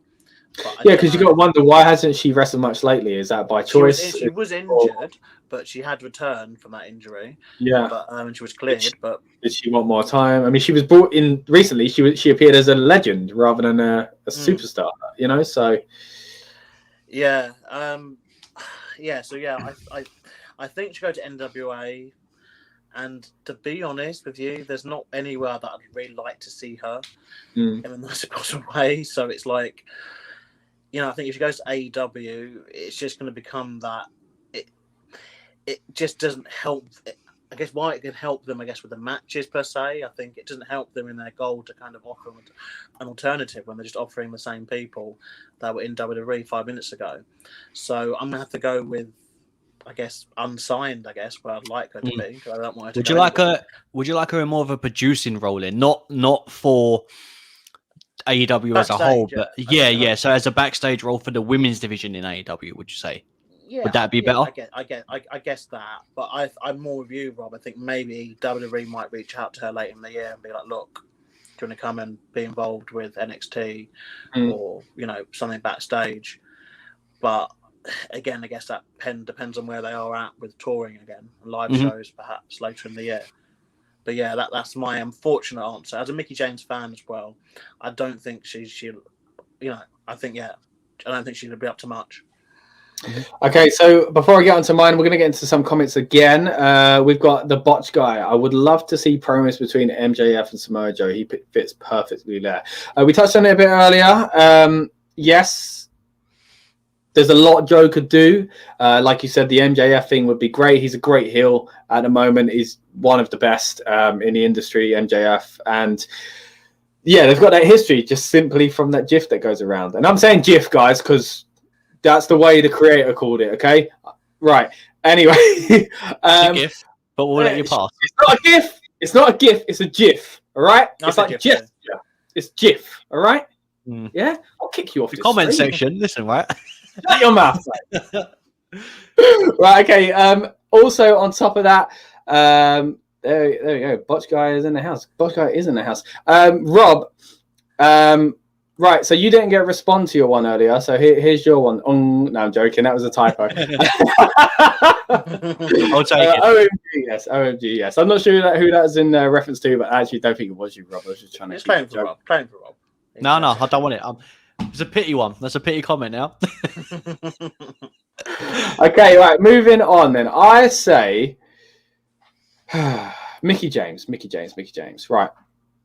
I think I'd first say where I'd like to see it go. And I hadn't really thought of it before because I thought, really, does she need to go to AEW? But I think AEW probably would be the best chance for her because, like Rob said, she could help that young crop of talent they've got there. I think they do need a bit of guidance from a kind of, I guess, you know, I don't want to be like they need a former WWE star, but the men's division have had that enough. You know, they've got a lot of people coming in from the WWE. So it hasn't really happened with the women, has it? I mean, do you guys know of any women that have come in from WWE to AEW? Not I can think of. Yeah, I mean, I don't think they brought anyone in. I don't think WWE released a woman in ages, though, to be fair. No, I think about it. True. I think it has been more more men getting the short straws lately. But yeah, so I would say AEW, I think, is a good shout, actually, because it's easy to look at it and go, oh, another WWE star going there. But I think it is different because, yeah, like we said, I can't recall any women going there that have had a big career somewhere else. They're all young upstarts, really. Or you know, they're not all like a year or two in the business, don't get me wrong, but a lot of them aren't known, I guess, you know, on a big scale in the US like a Mickie James would be from the WWE, you know. So I think I'd like to see her go to AEW, but where I think she'll go is NWA. I do think she'll do that I feel like she could do that exact same role, but with NWA, because you could argue any promotion would benefit from Mickie James going there and helping the younger talent. Where her husband is, isn't it? But exactly, being her husband's already there, it kind of makes sense. But maybe not. You know, another part of me thinks that she could do this behind the scenes backstage role again at AEW, even if she doesn't wrestle. Kind of like what Big Show is kind of looking like he's doing. He's in and around to help the talent both inside and outside the ring. So commentary as well, wasn't she, that during her last stint in WWE for a little bit? Yeah, so. Good point. Good point. We got a few more comments here. Right. Okay. So. Canal, hello again. Thank you for joining us once again, mate. Appreciate you joining us. Right, let's have some more. I know this sounds bad, but I would probably rather have Mandy and Dana go than the IIconics. See, that is the thing. It does sound bad, mate. You got to be careful with that. But I mean, if you're saying someone has shown more talent and I guess shown more kind of promise, I guess you would say the IIconics, because to be fair, they were used for a bit, whereas Dana and Mandy, I think only recently have really started to do some notable things. Again, not due to them. I mean, Mandy, we mentioned it a few days ago. Mandy had that ridiculous gimmick that she gave up on after like 3 days, it seems. We got a little bit of an update here from Johnny again. To be honest, Mickie James has to feel a little bit happy because she can chase a new challenge somewhere else. Yeah, I mean, that's it with, I think, a lot of these guys, to be honest. There might be relief for every single one of them. I mean, sure, the financial security thing and that WWE blanket might feel nice to some, and that might be in the back of your mind. But on the other part of your mind, you're probably thinking, and I really do mean this for every single one of the people that have been released, like, they probably must be thinking, I could do better somewhere else. You know, all of them could be used somewhere else better. I mean, ain't like anyone here was like, we're shocked that Joe was, because I guess more so Joe, because he was on commentary and stuff, so he really was like up in your face. But other than that, yeah, the IIconics were used separately, but I wouldn't say anyone was like, oh my goodness, they were just in a massive match. You know, like, yeah, Billie Kay was on Mania. Was Peyton on it as well? No. No. Yeah, Peyton weren't on it. Joe wore a rain thingy with Bob, and the others, yeah, just haven't been used at all. So a poncho, is that what you mean, mate? That's it, poncho. Rain thingy with Bob. It's getting late here in the UK. It's getting late. Yeah, so he wore a poncho, and yeah, that's like we said earlier. That is the way we're going to remember Joe now. He's going out in a poncho. Poncho Joe. Poncho. Is that his new gimmick? Samoa Poncho. Right. Okay. Right. Yeah, I get that. Okay. Who was that in reference to? Yeah, when you read them out, can't we'll give it to Rob. It gets you, Rob. The mask. Yeah. Okay. So let's move on to the next one. Who was it? Sorry. Dude, Tucky. Okay. All right. Chelsea Green as well. I got Chelsea. Let's do Chelsea Green. Let's go in the order that we see him. Yeah. Let's go. Chelsea Green. Go on then, Rob. You take it away with Chelsea Green. Do you know what? I hate saying, not everyone has to go to AEW because there's other companies, but I can literally see Chelsea Green going to AEW and fitting in absolutely fine. So she's the place I expect her to go and want her to go. Literally, it's that easy. Obviously, because of the rider, or the rider relationship and stuff like that, it kind of does fit either there. I mean, and the fact that they're doing business with Impact as well, she can kind of flutter between both shows if they need her to. Mainly that's the guys at the moment. It would be nice to see a women's sort of invasion as well. But yeah, I think her going to AEW would be great. I mean, the women's division is thriving there at the moment. Like a couple of years ago, that women's division was diabolical. They had no direction. They were it was so new that they didn't know how to book it. You know, it's stacked. So adding Chelsea Green to that, especially in this weird psycho gimmick as well, would be, you know, that would be a perfect fit. So over there, the only other thing I can think of would be Impact, but I think there's too many women there as well that are making waves. I don't know. It's really hard because both companies have got a stacked women's division, but I think she'll be more comfortable in AEW. Yeah. I think for me it's kind of a no-brainer. I'm not going to spend too much time on this one. I think AEW, because she's got the link with obviously Ryder and Cody being friends, and no-brainer. AEW, I think, and where I'd like her to go. AEW. Okay, before we move on, we got a little update here. I live in Texas. This is 4:45 p.m. So offices are just about to close then in WWE. Yeah. I think that's what he meant by I get that then, it being late. Well, it's a bit later here, to be honest. It is 10:45 or 46 now. Moved into 47. There's a live update for you at the time. But over here, what's wrong, is it? in jolly old England, as you guys in the States like to refer to it sometimes. Right. Chelsea Green. Again, a quick one for me is like you guys. I think AEW is where I'd like to see her go and where I think she will go. Like I say, the connections are there, but she feels like an AEW wrestler for me. Yeah. I think that's because of her time. Yeah, it's that time in, NXT. To be fair, they are obviously quite comparable. NXT is more like AEW than Raw, SmackDown are. And I think it might work in her favor that she never really got that time on, I guess, the main roster, as some people still call it. I think it makes sense. She's still got that kind of NXT rub, which I think is a positive thing, to leave there and go straight into somewhere quite similar. So, NXT, AEW, there you go. So similar. I mixed it up. AEW is probably the best place for her. Next was Tucker. Was that right? Yep. Yeah. Go on, Rob. Take it away. See, this is a hard one because I don't think he's going to fit in with Impact, and I definitely know he's not fitting in at AEW. I don't know, man. Maybe NWA. Like, he might just flutter for a little while, go back on the indies and not actually sign to a company for a while.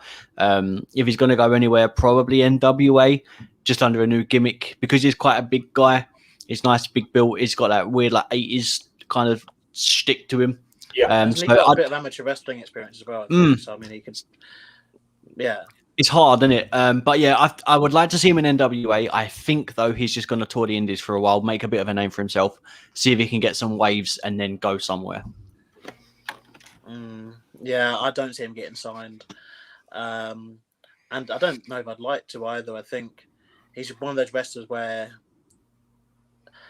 And just to clarify this, guys, I don't mean that I don't want him... I don't think he deserves to earn a living doing this. Yeah, obviously, I'm not cruel. But I think in terms of, of any promotion that I can think of, I don't know what he adds. It's like, sadly, he didn't really add anything to WWE, like in an unpossible way, like after they split Heavy Machinery.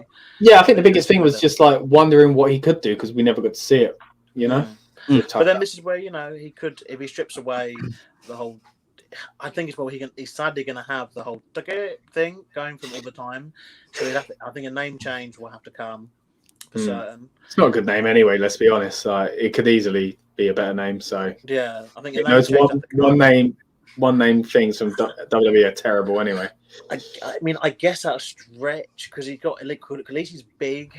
He's got he's decent for a henchman type, kind of thing. With a company.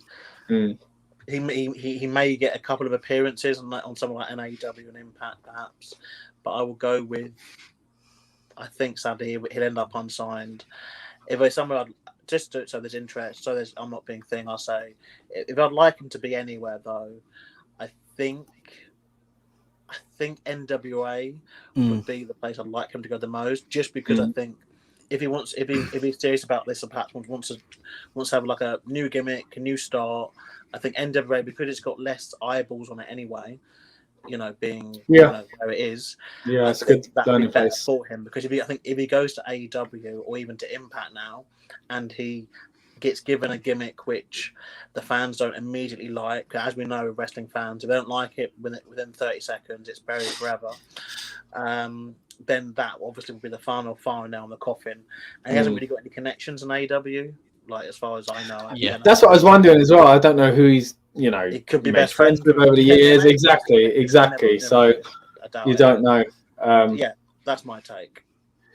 Okay, quickly before I get into mine, we'll get into another comment. We've got Johnny Black saying Royce versus Green has potential for a great match. AEW can try that. I mean, yeah, that's a good point. I think we're all looking at it like it's probably more likely to be the IIconics together, and I'd like to see that. But if she did go in on her own, yeah, a decent match. I think you'd have to be careful. It didn't look like when you promote that match, that it didn't look like the stain of WWE all over it. Ex-WWE versus ex-WWE. So you'd have to be careful with that. But as far as the two, as well, they could even do. I'm sorry to cut you off. They could even do a mixed tag of obviously Peyton and Sean against Cardona and Green. Yeah. Do they want to bring them in as like they could do Sean... it like Cena and Nikki. Nikki Bella, yeah. Let's hope no one proposes. Although, the proposal's already happened with Ryder, hasn't it? It happened in New York. Yeah. So, I'd like to see that match again for the two girls themselves. I think it would be good. I think you just have to be careful you don't have the ex-WWE stain all over it. It's a bit of a reminder if you have both of them face off against each other straight away if they do come in. And that's another thing as well, guys. Like some of these are going to have to be spaced out. That first week, we're thinking that first week's going to be mad. But just like last year, they did space them out, like Rusev didn't show up straight away. I don't think he did anyway. But yeah, I mean, there was definitely weeks where I was like, oh, everyone's coming tonight. And then they didn't, so I think they'll probably space it out. And I think this year it was because of fans as well. Because remember, like the Revival or FTR, they came in a truck. Do you know what I mean? That was it. It was like, there's like no one here, So I think they probably wanted to hold off the fans and stuff like that. And, it is sad looking back on that because I think that would have been a great, huge moment. Yeah, but anyway, we'll see where they go with that. We are talking Tucker. Am I right? Okay, Tucker. Yeah. So Tucker, unlike you guys, I think he's because he's so new in the wrestling business. I would say new. He's still been around for about 7 years ago. He had his debut in a NXT live event, I think it was. But that's exactly it. He's a product of NXT. He, as far as I know, anyway, no track record before that of the indies or anything like that. I don't know if he trained in NXT first. I don't know if he's one of those guys that got picked up for a certain reason, but it seems like his only real experience has been NXT. So because of that, I'm with you, Rob, in that, going to the indies would be good for him. He'd pick up a lot. I mean, if you don't do it at the beginning of your career because WWE hand you a contract, don't get me wrong, everybody 9 times out of 10 are going to take that contract. They're going to say, I don't need the indies. I'll learn here. These are the greatest in town. You know what I mean? But if you get let go and you get that chance again, go. Go see the indies. And again, not that Drew McIntyre did this. Drew definitely had an indie career before he went to WWE. But look what that man did when he got released. Yeah. Just saying for a lot of these guys, there is hope. And I think guys like him, Lashley, they show that. And in fact, there's a lot of there's a lot of other games in town at the moment. I like the fact that we're all seriously talking about NWA and that we're all talking about Impact again, because it just shows how much, I guess, not just talent is out there roster wise, but talent is out there as far as like bookers and stuff like that. Things are starting to pick up again in these other companies. So that's really good to see. Right. So I think the best thing for him, I think he should go to the indies, but I wouldn't be surprised. And because he's got a bit of name value, I wouldn't be surprised if he went to NWA. So I think for where I think he'll go is NWA. Because again, it's another place quite like the indies where you can do the same sort of thing. And like Lucas said, smaller spotlight, so you can kind of make mistakes and whatever else. And again, like he if you watch this, Tucker, I'm not saying you're not experienced. You've been around for a long time. You've had decent runs as heavy machinery and stuff like that. So that's not what I'm saying. But what I mean is, to get that kind of different, the non-WWE way as well. We're talking about WWE way. Now it's time to get out and do the non-WWE way. And I think it'd be good for him either or. NWA or the indies, I think would be good for Tucker. Okay, moving on. Next up, we have got Kalisto. So, Rob, where do you think Kalisto is going? He's got to go MLW, surely. I think he's going to go MLW. If anything that's going to suit him, it's there. I mean, he'd do wonders on Impact. He'd get lost in the shuffle very quickly at AEW. it's just another. In retrospect, I mean, I am one, but it just become another mask guy, purely because you've got Penta. Do you know what I mean? And Ray Phoenix, like that at the moment, they don't need another masked wrestler in AEW. Yeah, but I guess to counter that, they are very specific. Those two brothers, they're very different to your regular lucha as well. So maybe Kalisto coming in and being more your traditional lucha. And your babyface, in that sense, because they're badass luchas. The other two, whether they're playing face or heel, they're very different. They're very unique from their time, obviously in Impact as well.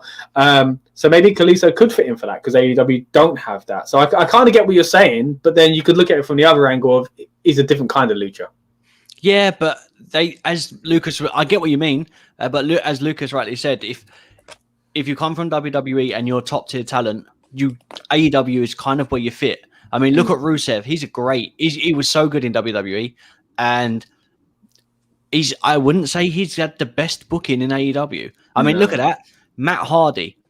He hasn't had the best booking. I mean, he's changed characters twice since he's been there, and he's been there a year.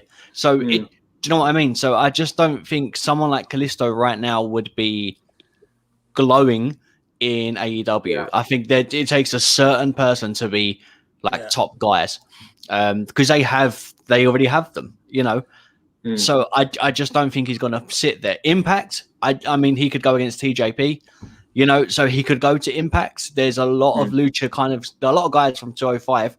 I mean, look at Rick Swan for example, so he could flourish there.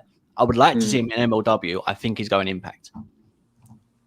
Okay, we'll quickly get to a comment before we move on to you, Lucas. To be fair, AEW doesn't need Kalisto, but he would be a great fit to the roster. I mean, I think you're right. I think Kalisto, very talented. He's got something different. But like you say, AEW probably don't need him right now. And I think at the moment it probably is about the talent that AEW need. It is about getting those star names like the Chris Jerichos and stuff like that. So, and another one before we get on to you, Lucas. Remember that Andrade was a mask guy and can be again. So things for Kalisto are a little difficult. Yeah. I guess the Kalisto, the risk with Kalisto even is if he gets into Impact, and I'll get onto my point after, so I won't go too deep into this because Lucas go next.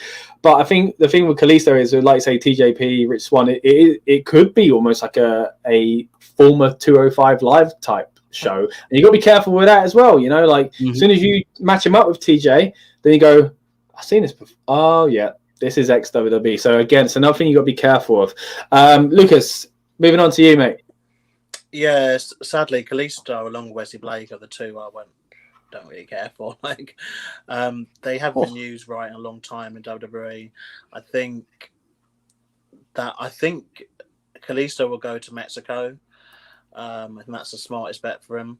I think at the moment, like you say, AEW have their mask guys. I know they're different mask guys, like we just discussed, but I think those are the mask guys. He can't talk. So he can't even take the mask off and then kind of do anything after that. So obviously Andrade couldn't talk either, but he obviously had Vega. Yeah. I think there's a market here where obviously I just remembered as well, they released Sin Cara, didn't they? Is in the original Sin Cara and the which one? Hunico, isn't it? That's when he's in in 2019. Andrade's released, and so is now Kalisto. We could see some sort of faction maybe form with them, and Zelina Vega as a mouthpiece. I think that would be good. No matter where that was, like a new LWO sort of thing. Yeah, you could do, yeah. I'm not too sure where that would land, because I think obviously with respect, it would need to probably be built up somewhere else, maybe. And I think Mexico's the best bet for it, to be fair, because. Sadly, you got with Andrade, he cannot speak English. I don't know how he spent so long in the company and didn't learn any. But apparently he's getting better now, though. But yeah. But this is the thing. As much as we're kind of slating WWE at the moment, like not slating, but we're kind of talking about a bad decision they're perhaps making with some people. Like when it comes to certain things that they do. Don't. Sorry, you can't. When it comes to things that like they can do, they can help. Like obviously they've helped obviously people like Kalisto and other people adjust to obviously the American way of life and stuff. And obviously, they probably picked up a lot of stuff still being in the company. Kalisto, I think his best bet is Mexico. Where I'd like him to be is Mexico too, to be fair. I think he's just not going to get anywhere with AEW. Impact, like you say, the problem where it's just going to become a bit like 205 Live, which at the moment is not the direction Impact needs. It needs to be seen as a bigger thing. And I think being associated with 205 Live just obviously just makes you're literally saying you're like the worst part of WWE. Like, no one in it, Impact really should be wanting to compete minimum really with the Raw mid card. And if it's anything below that, then that's where you got to start some questions. And Kalisto is below the Raw mid card, like by a country mile. So yeah, he should be going to Mexico, and perhaps if he reunites with Selena Vega or unites, with someone like Selena Vega, gets a mouthpiece, maybe gets a little stable going for themselves. It's a shame that Alberto Del Rio is a careful person. Leave it at that, because this would be the time where it could be perfect to have someone like him, because again, talking about him as a wrestler here, not as a human being, but as a wrestler, he is the total package when it comes to a Mexican wrestler. He can speak, he looks good, he's above like 6 foot tall, and he's got the history and lineage in WWE as well. Credibility, obviously, of being a former world champion, and if he was about and actually a decent human being, this could be where it could be decent for him to obviously get involved with some sort of Mexican stable. That could obviously come up. But yeah, that's what I'd go. Mexico for both answers. Okay, so we're going to get into a few more comments as well before I get onto my answers. We've got Will Rail Sport Rally. Chelsea Green got medically cleared this week. I thought she back on main roster. Her fiance Matt Cardona, aka Zack Ryder at Impact, should go there. Miro is doing great work on AEW now. He is so jacked now. Okay, so again, we kind of touched on the Ryder connection for Chelsea Green earlier. So yeah, it is a possibility she'll show up there. Just as a counteract, though, your comment about Miro, I don't think he's gone the way any of us thought he would. I mean, he might be doing some good stuff in AEW Dark at the moment, but the key word is dark. And as much as I like the idea of that show, and I do think it's going to be great, and you got to, we were just saying how main event and superstars should be booked with bigger stars. So don't get me wrong, putting someone like the former Rusev on that is great. But I think we all saw Rusev coming in challenging for the main title. So and maybe he still will, but yeah, he's far from it at the moment. My biggest issue is it's not even Miro that's the issue, and again, it's as Lucas was saying, you need to be a top talent in WWE or from a company to then go to AEW and just land in your top spot. I mean, Kenny Omega didn't, but he was a top guy in Japan. Cody, I mean, look at it this way. Yeah, but they're all part of the board of directors, aren't they? Well, yeah, but I mean, even look at Cody. He hasn't even gone for the main. He's not a main champion. He's in TNT. You know what I mean? So he's still mid card. Yeah, but do you know what I mean? Like the Bucks were the tag. Yeah, I mean, there was that possibility that they'd be rotating the main title by now, but at least they haven't done that. To be fair, like you say, they haven't all had it. I do think they'll find a loophole, and Cody will go for that title eventually. But at least they've tried. But for now, he hasn't, and that's what I'm saying about Miro. Like we thought he was going to come in and be this dominant, basically himself. As Rusev, basically Rusev, the best version of Rusev, yeah. Rusev going up against Cena. We didn't get that. We got him as the best man. And as the comment said, he's doing great on AEW Dark now. But that's what I'm saying. Now it wasn't an it's taken a while for him with an impact. Yeah. So going on, so Damien VAR 45 is mentioning again the Kalisto Andrade Selena stable we were kind of talking about. Pretty face. Yeah, and I will add in here because he did correct his comment and then added, I can't type. Don't worry, it's an emotional night, man. It's the internet. Come on, like no one cares. Yeah, don't worry about it. Yeah, we ain't gonna moan. So, but again, thanks for the comment. See, I'm messing up words. It's all fine here. We're all friends. Again, quickly touching on that, the whole kind of mouthpiece thing. The problem is, they go to Mexico. They don't need a mouthpiece. So there's that. They can only really do that this Mexican super stable in the US, and therefore probably AEW. But if you're going to do a stable, for me, it's Impact, because that's loads of guys going in there to lift up Impact. So I'd like to see that, because that'd be good. And then split up the stable. They all do different things in Impact, and then they go from there. Whether or not they'll even go AEW, who knows? We need another Lucha Underground. That was great. That elevated. It's a big hole. Yeah, it is a big hole in there, because I keep going to say, Lucha Underground, but it's not around no more. Okay, so Samoa Joe was shocked. There were so many offers. Lots of former WWE stars at Impact. Emma, WWE Tenel, Dashwood. Yeah, that's true. Diona, how do you say that name? Peruso. Diona Peruso, isn't it? Right. Did I say Diona? Like she's a kebab. Diona kebab. Is Chapman Impact? Brian Myers too. Good point. Not being used great on Impact. Okay.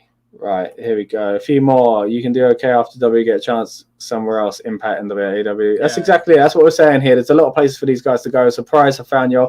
You guys are so funny. Fun, I'm enjoying this. I wish I found you way sooner. Thank you so much. We really appreciate that. Once again, I'm gonna do the dreaded thing that all YouTubers do.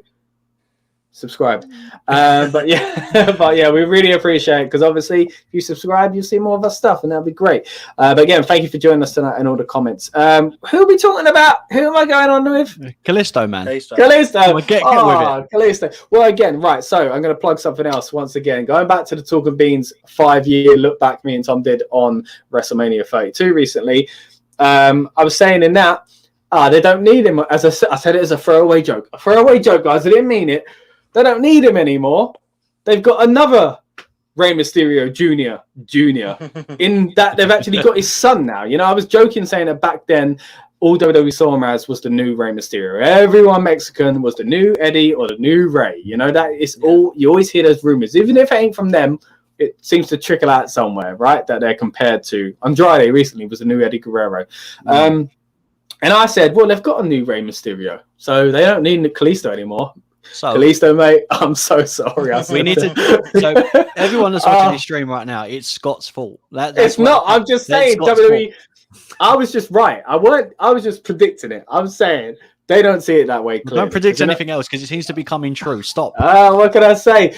Hey, speaking of predicting. Here we go. Where is it? I wasn't here for the coronation. Well, yeah. You stay there, Rob. You stay there. Carry on talking. We know what he's getting. He's going to get the trophy for. So for those that have no idea what, though, obviously we must state that WrestleMania Backlash should count. I think at WrestleMania still, but that's a good point, Lucas. Shut up! I heard that before. Put the headphones in. No.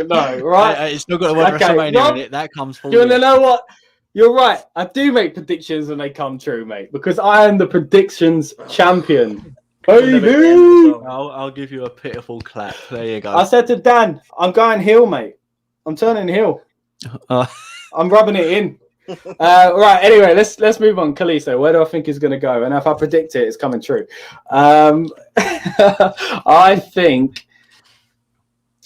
think he will go back to Mexico, and I think for a wrestler that's been out of their home country for such a long time, I think even if it's for 6 months, going home, pandemic, all the things that have been going on, you know, local boy done good. He comes home, he's got all that WWE dosh, and just live off it for a bit. Do you know what I mean? Hopefully he saved his money. And I think that's probably what he's going to do. What I'd like him to do, as a human being, that's what I'd like. I'd like to go back to see your family for a bit if you want to do that.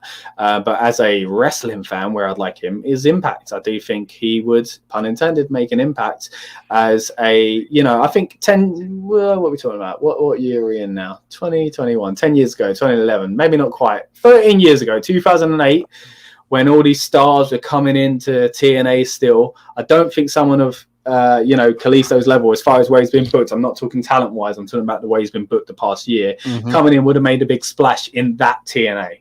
I don't think they would have taken him. But right now, this TNA, take this Kalisto, and I think you can help each other. I really do think so. That's where I'd like to see him go. Okay, so we're going to move on. He would bang. He would be so good in the X Division stuff. So good. Yeah, he would be. Yeah. X Division is probably a good fit for him. Yeah. Okay. Next up, Bo Dallas. Oh, do you know what? Again, I think he could do wonders in NWA. That he needs a new gimmick because he hasn't since the Bo Lee thing. He then done that really weird impersonation thing with Curtis Axel. Since then, we had everyone seems to get that gimmick as well. Like Big Show's had that gimmick. Do you know what I mean? Yeah. Everyone gets that gimmick. It seems when they got named for you. And he also was a part of the Social Outcasts, and that went to nothing. And then the B team, when the B stood for best, which I actually did enjoy, to be fair. I'm annoyed I didn't get one of their tops with the half of the B coloured in. But yeah, I don't really see him. Again, he's not AEW talent. I don't think he's there yet for Impact talent. I think he'd be good in NWA. You know, I mean, do you know what? He could go abroad. Maybe find himself in MLW, just under something new. You know, I mean, who knows? He's such a hard one to call.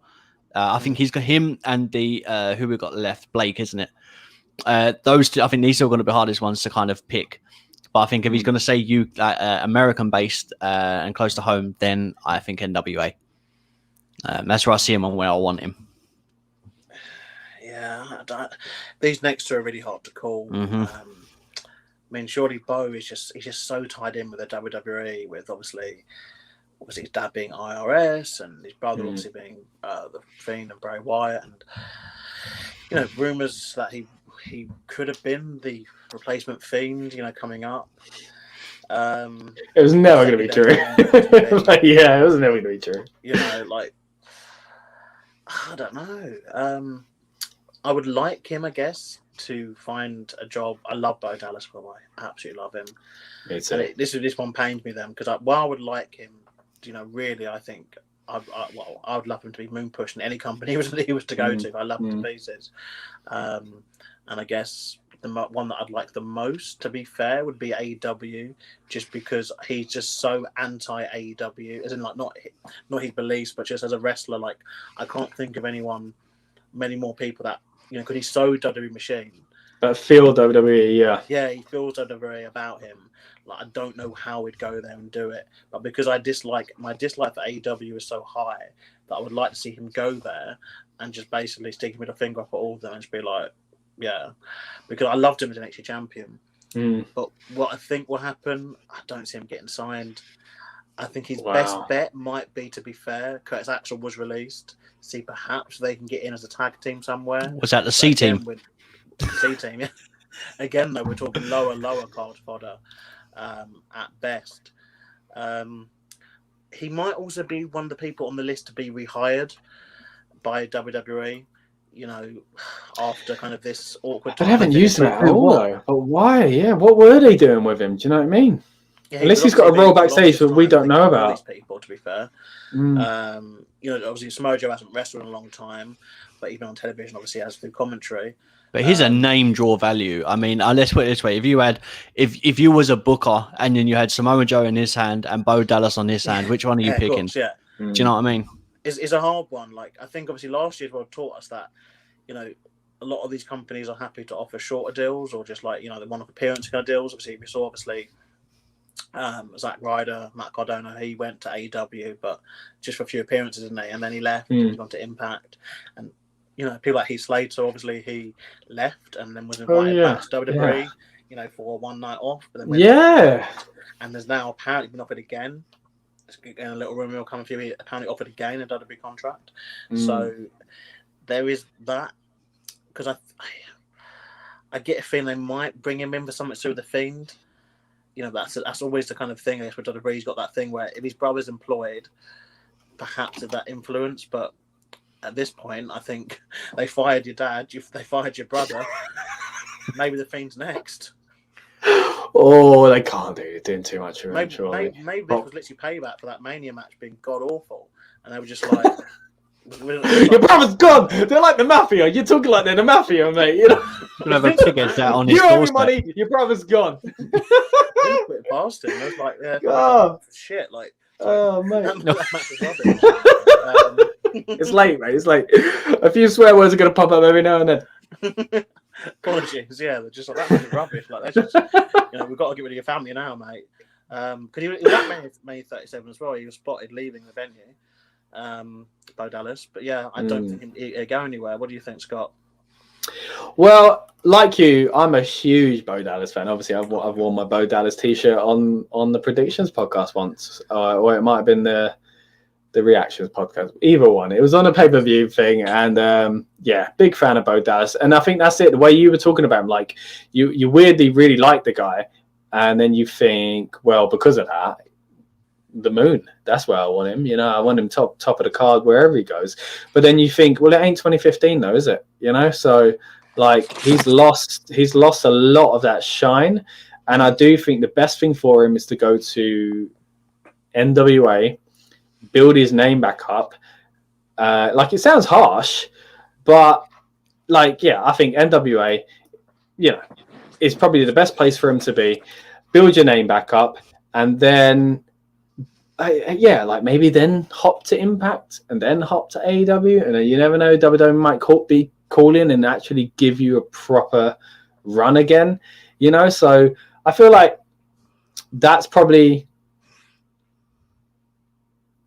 where I think he should go. Build back up in the NWA, and he feels like that kind of guy because again, he's got that kind of. While he feels very WWE, like you were saying, Lucas, like he feels very WWE, but at the same time, he feels very classic as well because of that connection he's got with his dad and like his uncles, the whole family. You know what I mean? Like he's got a big kind of legacy in the wrestling industry, so he knows that stuff. He's a guy that would have grown up watching, the original NWA stuff. He's a guy that would know this stuff. So I think he might see intrigue in that. And I think, again, not that I don't think he couldn't any other time go to AEW and be their top guy.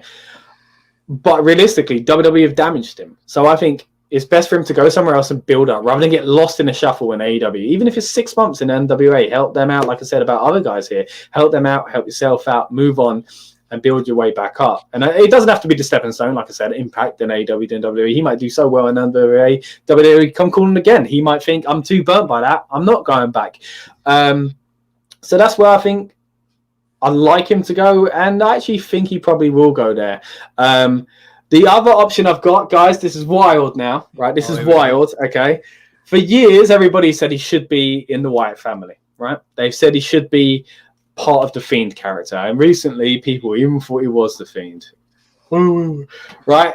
He wasn't, right? So what I would like to see, in a weird way, if the other thing doesn't happen, right? If he does go to AEW, but he could work in NWA as well, is if Bo Dallas brought back the Bo Leave character, but with a twist and called it The Friend. Fiend with an R, all the big thumbs up, making a little bit of a joke about how he could have been the Fiend or joined the Fiend or been in the Wyatt family just for a little bit. He doesn't have to live off that forever, just kind of like how I thought the Best Man thing was going to last for a little bit. If the Fiend came in as the Friend Bo Dallas, or obviously a different name, but using his real last name, anything like that, I think that option or the NWA route. But once again, he could do that in the NWA. He's the kind of guy, because in NXT, you got to remember the NXT that he was champion of isn't today's NXT, and it's not 3 years ago's NXT. It's a completely different NXT. It was a time where if you were the champion and people were hearing about you, it's because you were making waves. It was hard to make waves in that NXT, and he was, and that's why he got called up. He's one of the earliest guys to be called up. Obviously, you could argue there's FCW kind of guys as well were around that, and Page, those in the transitional period, Page, Seth Rollins and stuff like that, and obviously the Shield. But that next stage when it was like NXT, you're in NXT and you are NXT champion, Bo Dallas was the early days of NXT. And I think, he's got so much potential, and I'd love to see it because I love the Bo Dallas. I loved the Bo Leave stuff. I loved all that. So even if you brought that back and did it as the Friend, Bo Rotundant, like that would be great for me. So I mean, if you just brought him back like that, but in the Firefly Funhouse skits with Bray as normal Bray, not the Fiend, because he's always that happy-go-lucky, and then it's only every now and then where he kind of becomes the Fiend in them sketches and stuff. So having the Friend appear would be quite good, because that'd be something next for Bray to then build off after this stuff with Alexa finishes. Because, I mean, it's now seeming that there's a turn going with Alexa. We don't know where that's going. I'm intrigued by it. But, yeah, that'd be good for him. So, I mean, even because Heath Slater come back on like it was a one-match thing or something like that. Said, you know, so, but, yeah, I mean, I want to see Bo somewhere. But I think because, as you said, he's a WWE product, it's harder for him purely because he's always been a WWE guy, you know, so like wherever he goes, he's going to have that. And you said, but WWE his character could do that though, couldn't he? He could do that kind of, I'm an ex-WWE guy, and it was great. That kind of like, that ties in with this new friend character I've made, Jabo. You know, like that could work as well. I'm going to quickly get to a few comments here as well. Will Rally Sport Rally again. Hope we're saying all your names right, by the way. Like stream, good stuff. Thank you very much. Everyone said, it means Bo Dallas here was Fiend, but it wasn't. Bray Wyatt lost a bit of weight. I like Bo Leave gimmick. Impact maybe. Bo, yeah, I could see Impact as well. Bo fitting an Impact would again, and a good. Could do my little storyline idea, hopefully. We've got another mention here of Bo Dallas. I think Bo Dallas might not be interested in wrestling again. A big absence here maybe it was a personal decision, not only a bad booking thing. Who knows? That's another thing. We don't know what's gone on with these guys. We don't know why they haven't been booked. It's easy for us to come on here and assume because, like you said in the stream a little while ago, Lucas, 2019 was a long, long time ago. Especially at the moment, so we're going to get on to the last person, but don't forget, guys, if there's anyone else you want to quickly mention where you think they're going, and we'll quickly get over that before we get out of here, but the last person will be Wesley Blake. Rob, take it away. See, I think this is probably going to be the hardest one, because I think when you think of Blake, I always think Blake and Murphy. And what a great tag team. So, and I enjoyed them, and I know I don't want this to come out the wrong way, but I don't think Blake is going to go too far, and I don't think he's going to do too well on his own. He's like a team guy, I just don't see him doing well. The only thing I can see him doing though is going to Impact, because OVE are a great team for not bringing another guy in, but another team, a good team to be around, and having an additional person there. But I could see him doing that. But if we are to get more releases, not that I want anyone on them, obviously we don't want any releases, but if they released Buddy Murphy, then Murphy and Blake together again, I think would be an unstoppable tag team in any company. But for the time being, knowing that he is just Blake on his own, I'm probably going to say Impact. I want to see him in Impact. I would like to see him. I don't know. I don't think we can see him in AEW. He's not one of those guys. I don't know what. Maybe Ring of Honor. That wouldn't be too bad for him to kind of build himself up again. But yeah, it needs to be somewhere where he can just build himself up and then slowly creep up and make a name for himself. But yeah, I mean, if he goes Impact, then I think it'll be low mid card for a long time before we get to a little bit of a push. Yeah, it's another one I don't see doing much. I will go for. I think that he will just end up on the independent scene in America. Quite low down it, to be deadly honest. I think he may get thrown like his best luck, to be fair, is he seems more of like a bit part player, so a tag team guy or stable guy. Like, if you need someone just kind of every stable has its main guy or guys, and then someone kind of below that, he's your kind of guy, I guess. He doesn't look too bad. He can somewhat talk. He is obviously still got the WWE clout to him, but I don't see how you book that by itself, like long term. He is essentially like when they try to, he's one of those guys, like he's just an expendable, isn't it, I guess? And then and obviously WWE thought that today. And it's that's it as well. Like a lot of these people have been burnt, like to get out of here. Some of them can't go in hot somewhere else because it is about climbing back up, because WWE have kind of squashed them. Well, yeah, where do you go from obviously being part of a team that were meant to win the tag belts last year, and was that team disbanding and having another, having that whole thing split up, and to not being on television, for months. And then, yeah, and even before that, we could argue, when obviously Murphy got called up without him, or when they split that team up, because his problem started years ago, you could argue, wasn't it, when they split that team up. And then remember there's that weird period where he dyed his hair and he wasn't on it. He wasn't on NXT, by himself. But it's like, well, there was never any direction for him. Like, this has been a long time coming, to be fair. And now at this age, he got released. But it's like, it's painful, because obviously, again, these are obviously, as much as we're talking about their characters and their pushes, these are real guys and girls with their jobs. That it's their livelihood in the day. It's can they afford to pay bills if they don't get anything else? So I don't obviously want them to not. But I just don't see Wesley Blake, like, if someone said to me, Wesley Blake signed for Impact or Wesley Blake signs for AEW, like, I'd honestly think I'd check the date that it's not April the 1st. I don't think he's that kind of guy.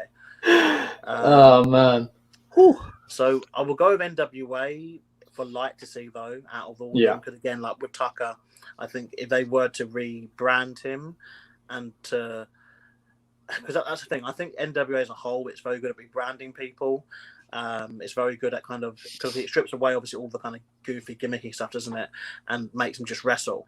And again, like, it's a case of like, if he's able to kind of just wrestle and get over, that's fine. If he goes to AEW, obviously, like we say, he's literally lost in the shuffle. Even I think on AEW Dark, like it's that kind of competitive now, isn't it? Because that's just the nature of that show. So yeah, it pains me, but yeah, that's what I think. Okay, before I get into mine, we're going to get into a few more comments. Glad Nikki Cross and Aleister Black not on that list. Aleister Black has been injured for ages. Back very soon. Great in-ring. Cool tattoos. There you go. Tucker came back last Friday. Andre the Giant Battle Royal. Good wrestler vote. It's like we mentioned earlier. It was strange when they split them up, but it seemed like the writing on the wall. And yeah, again, they used him recently, and part of me thought, oh wow, he's in that match. But again, should have known better. I mean, last year the Good Brothers were in the Taker match. So true. We've also got another comment here. NWA has EC3 Chris Masters still does Master Lock both. Great. Yeah, I mean, it seems like a really good place to go at the moment. If I was one of those released, I'd be thinking about that. We're going to quickly get into this comment. It does stray a little bit away from the discussion, but I thought we'll bring it up as well because it's an interesting point. Sorry, but I have to bring something else to the table. Yesterday I saw somewhere that Balor is going back to the main roster, and I'm afraid for what is coming next. Me too. I think staying in NXT would be the best thing for Balor. I think he seems to be enjoying himself there. I think obviously as soon as someone loses the NXT title, the kind of natural feeling is they're going to go back to Raw or SmackDown or go there for the first time even. But I agree with you. It's a bit of a worry because WWE they've got a lot going on. I had a theory on this. That so Finn Balor has obviously lost the title. There's a thing going on with Bray and Alexa. Alexa now seems to have this power. Could we see Alexa bring in the demon? Could that it's be strange because the demon barely got used on the main roster, didn't it? Maybe it could be the demon's going to become a full-time thing for a while. Maybe. And then move on from there. I know there's rumors of and I mentioned it on Talking Means that the Little Lily's going to be Nikki Cross. I don't think so. I think that's just more fantasy booking. Maybe I'm wrong. Maybe it will be that. And the other thing I quickly want to mention, since we're talking Fiend and all that kind of stuff, he mentioned the Firefly Funhouse getting like a revamp and new characters and all that stuff. I would really, really like to see even, and Ronnie I feel Storm. Like they might do it. Ronnie Storm, he's ours, mate. Gimmick infringement, he's ours. But no, I'd really like to see if there was, because obviously some of these puppets have likeness to other people. I would really like to see a Brody Lee type based puppet, even if it had a similar name to Harper or something like that. It'd be a nice little touch. Obviously, I don't think any of us mentioned it on the Mania stuff, but Bray's pose little tour. You was going to do it. Yeah. So that was really, really nice to see. So did go off a little bit on track there. Johnny, what are you taking us off track for? But no, in all seriousness, thank you very much for the comments. And once again, for those that are new, please subscribe. We've got loads more stuff coming if you like what you're seeing. Right, so I'll wrap up here and then we'll get off soon. But Wesley Blake, for me, I think I'd like to see him. And like Lucas said, you've got to think about the human aspect in this. You'd like him to get a contract anywhere. I think I'd like to see him go ROH. Ring of Honor. I think it'd be quite good for him. I think it'd be a good place to kind of, I don't want to say cut your teeth, because he's been to the dance. You know what I mean? It's kind of like Tucker that we mentioned earlier, but yeah, like most of his career has been in the WWE, so maybe it'd be good for him to get out there and experience other things anyway. It's kind of tough when people like this get released, because although, like we touched on it earlier with the IIconics, they've got each other. The market is there to go separate or to go together, and I think the wise thing is to go together, because we all love it, So it is not that you want other people to be released, but I think if Wesley got released with Buddy Murphy, he'd be feeling a little bit better about things. Yeah. But maybe not. Maybe he's looking at comments like this and thinking, no, trust me. I don't need Forgotten Sons. I don't need Buddy Murphy. I can do this on my own. And maybe we never got to see that in WWE. So maybe that's something we haven't seen. But again, it's like one of those things that we haven't seen him lately, so it's hard to judge. But I think it'd be really good for him to go to Ring of Honor, where I think he'll go. I don't know. Maybe I would say it's hard to say float around the independents as well, just because how the world is at the moment. So I think I'm just going to go Ring of Honor again, because I feel like at the moment it's hard to do the independent thing. So unless you're taking a break until it picks back up, you're probably looking at getting a contract. And I think the best kind of place for him to end up is probably Ring of Honor. So yeah, I think that would be good for him. Go on. Yeah, I was going to say the only other thing that would sway him purely because of Eric Young. I mean, if he went Impact, there could be a reunion of some sort. Him, Eric Young, not as, do you know what I mean? Not the forgot, and just something there, because there was a friendship there. But yeah, I don't know. I'm just, I'm thinking outside of the box that if he was going to be signed anywhere, probably Ring of Honor is the best shout, I think. But if he was going to go somewhere with a name value, I'd probably Impact, purely because of who he knows as opposed to what he's done in the nicest way. Yeah. Okay. But like we said, we've got to be honest here. Like, a lot of these guys, and it ain't their fault. They've been not used. So how do you build up name value if you don't have an opportunity to do so? So exactly. For a lot of these guys, that's why a lot of these we are saying NWA and we are saying Ring of Honor and float around the Indies or try Mexico or Japan, because they got to build themselves back up. No fault of their own. Well, we don't know what's going on behind the scenes, but from that sense, I think that pretty much wraps it up. Thank you everyone for your comments. It has been great getting them in. Obviously, it's not the nicest topic to be talking about, but it's interesting nonetheless. Thank you very much to Lucas and Rob for joining us. No I've been Scott as well, and we'll see you soon. It's been a good one to be able to, I guess, do this kind of almost like fantasy booking again. Once again, me and Dan hopefully will end up doing another Released Mania. And again, we mean this in the nicest possible way. It's not us kind of trying to make light of the situation. It's us basically trying to look at the stars that have been let go. And if there was an independent show, look how you could book them. This is how good these stars are.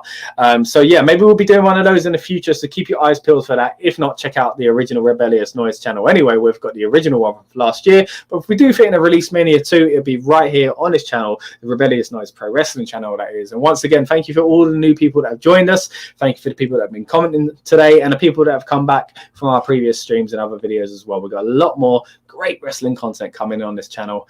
And once again, thank you everybody that's been involved. We will see you next time. And good luck to everyone that's been released. We should probably mention that. You're going to sign off, mate? Are you all right? Yeah, no, I was just saying good luck. I feel like we got, well, I guess we've been given a lot of time anyway. But good luck. If there's more updates, by the way, we'll see about if we can come back and talk about this another time. But for now, it seems like we've calmed down. So hopefully that is the case. Anyway, thank you once again. See you later. Welcome to the Rebellious Noise Pro Wrestling channel. On this channel, we bring you some great content from inside and outside of the squared circle. We will go through and offer some in-depth analysis of the biggest events of the year, as well as bringing you exclusive interviews with some of the industry's biggest names. There will also be live show reviews, in-depth features, and podcasts. So make sure you give that subscribe button a slam so you don't miss any of the action.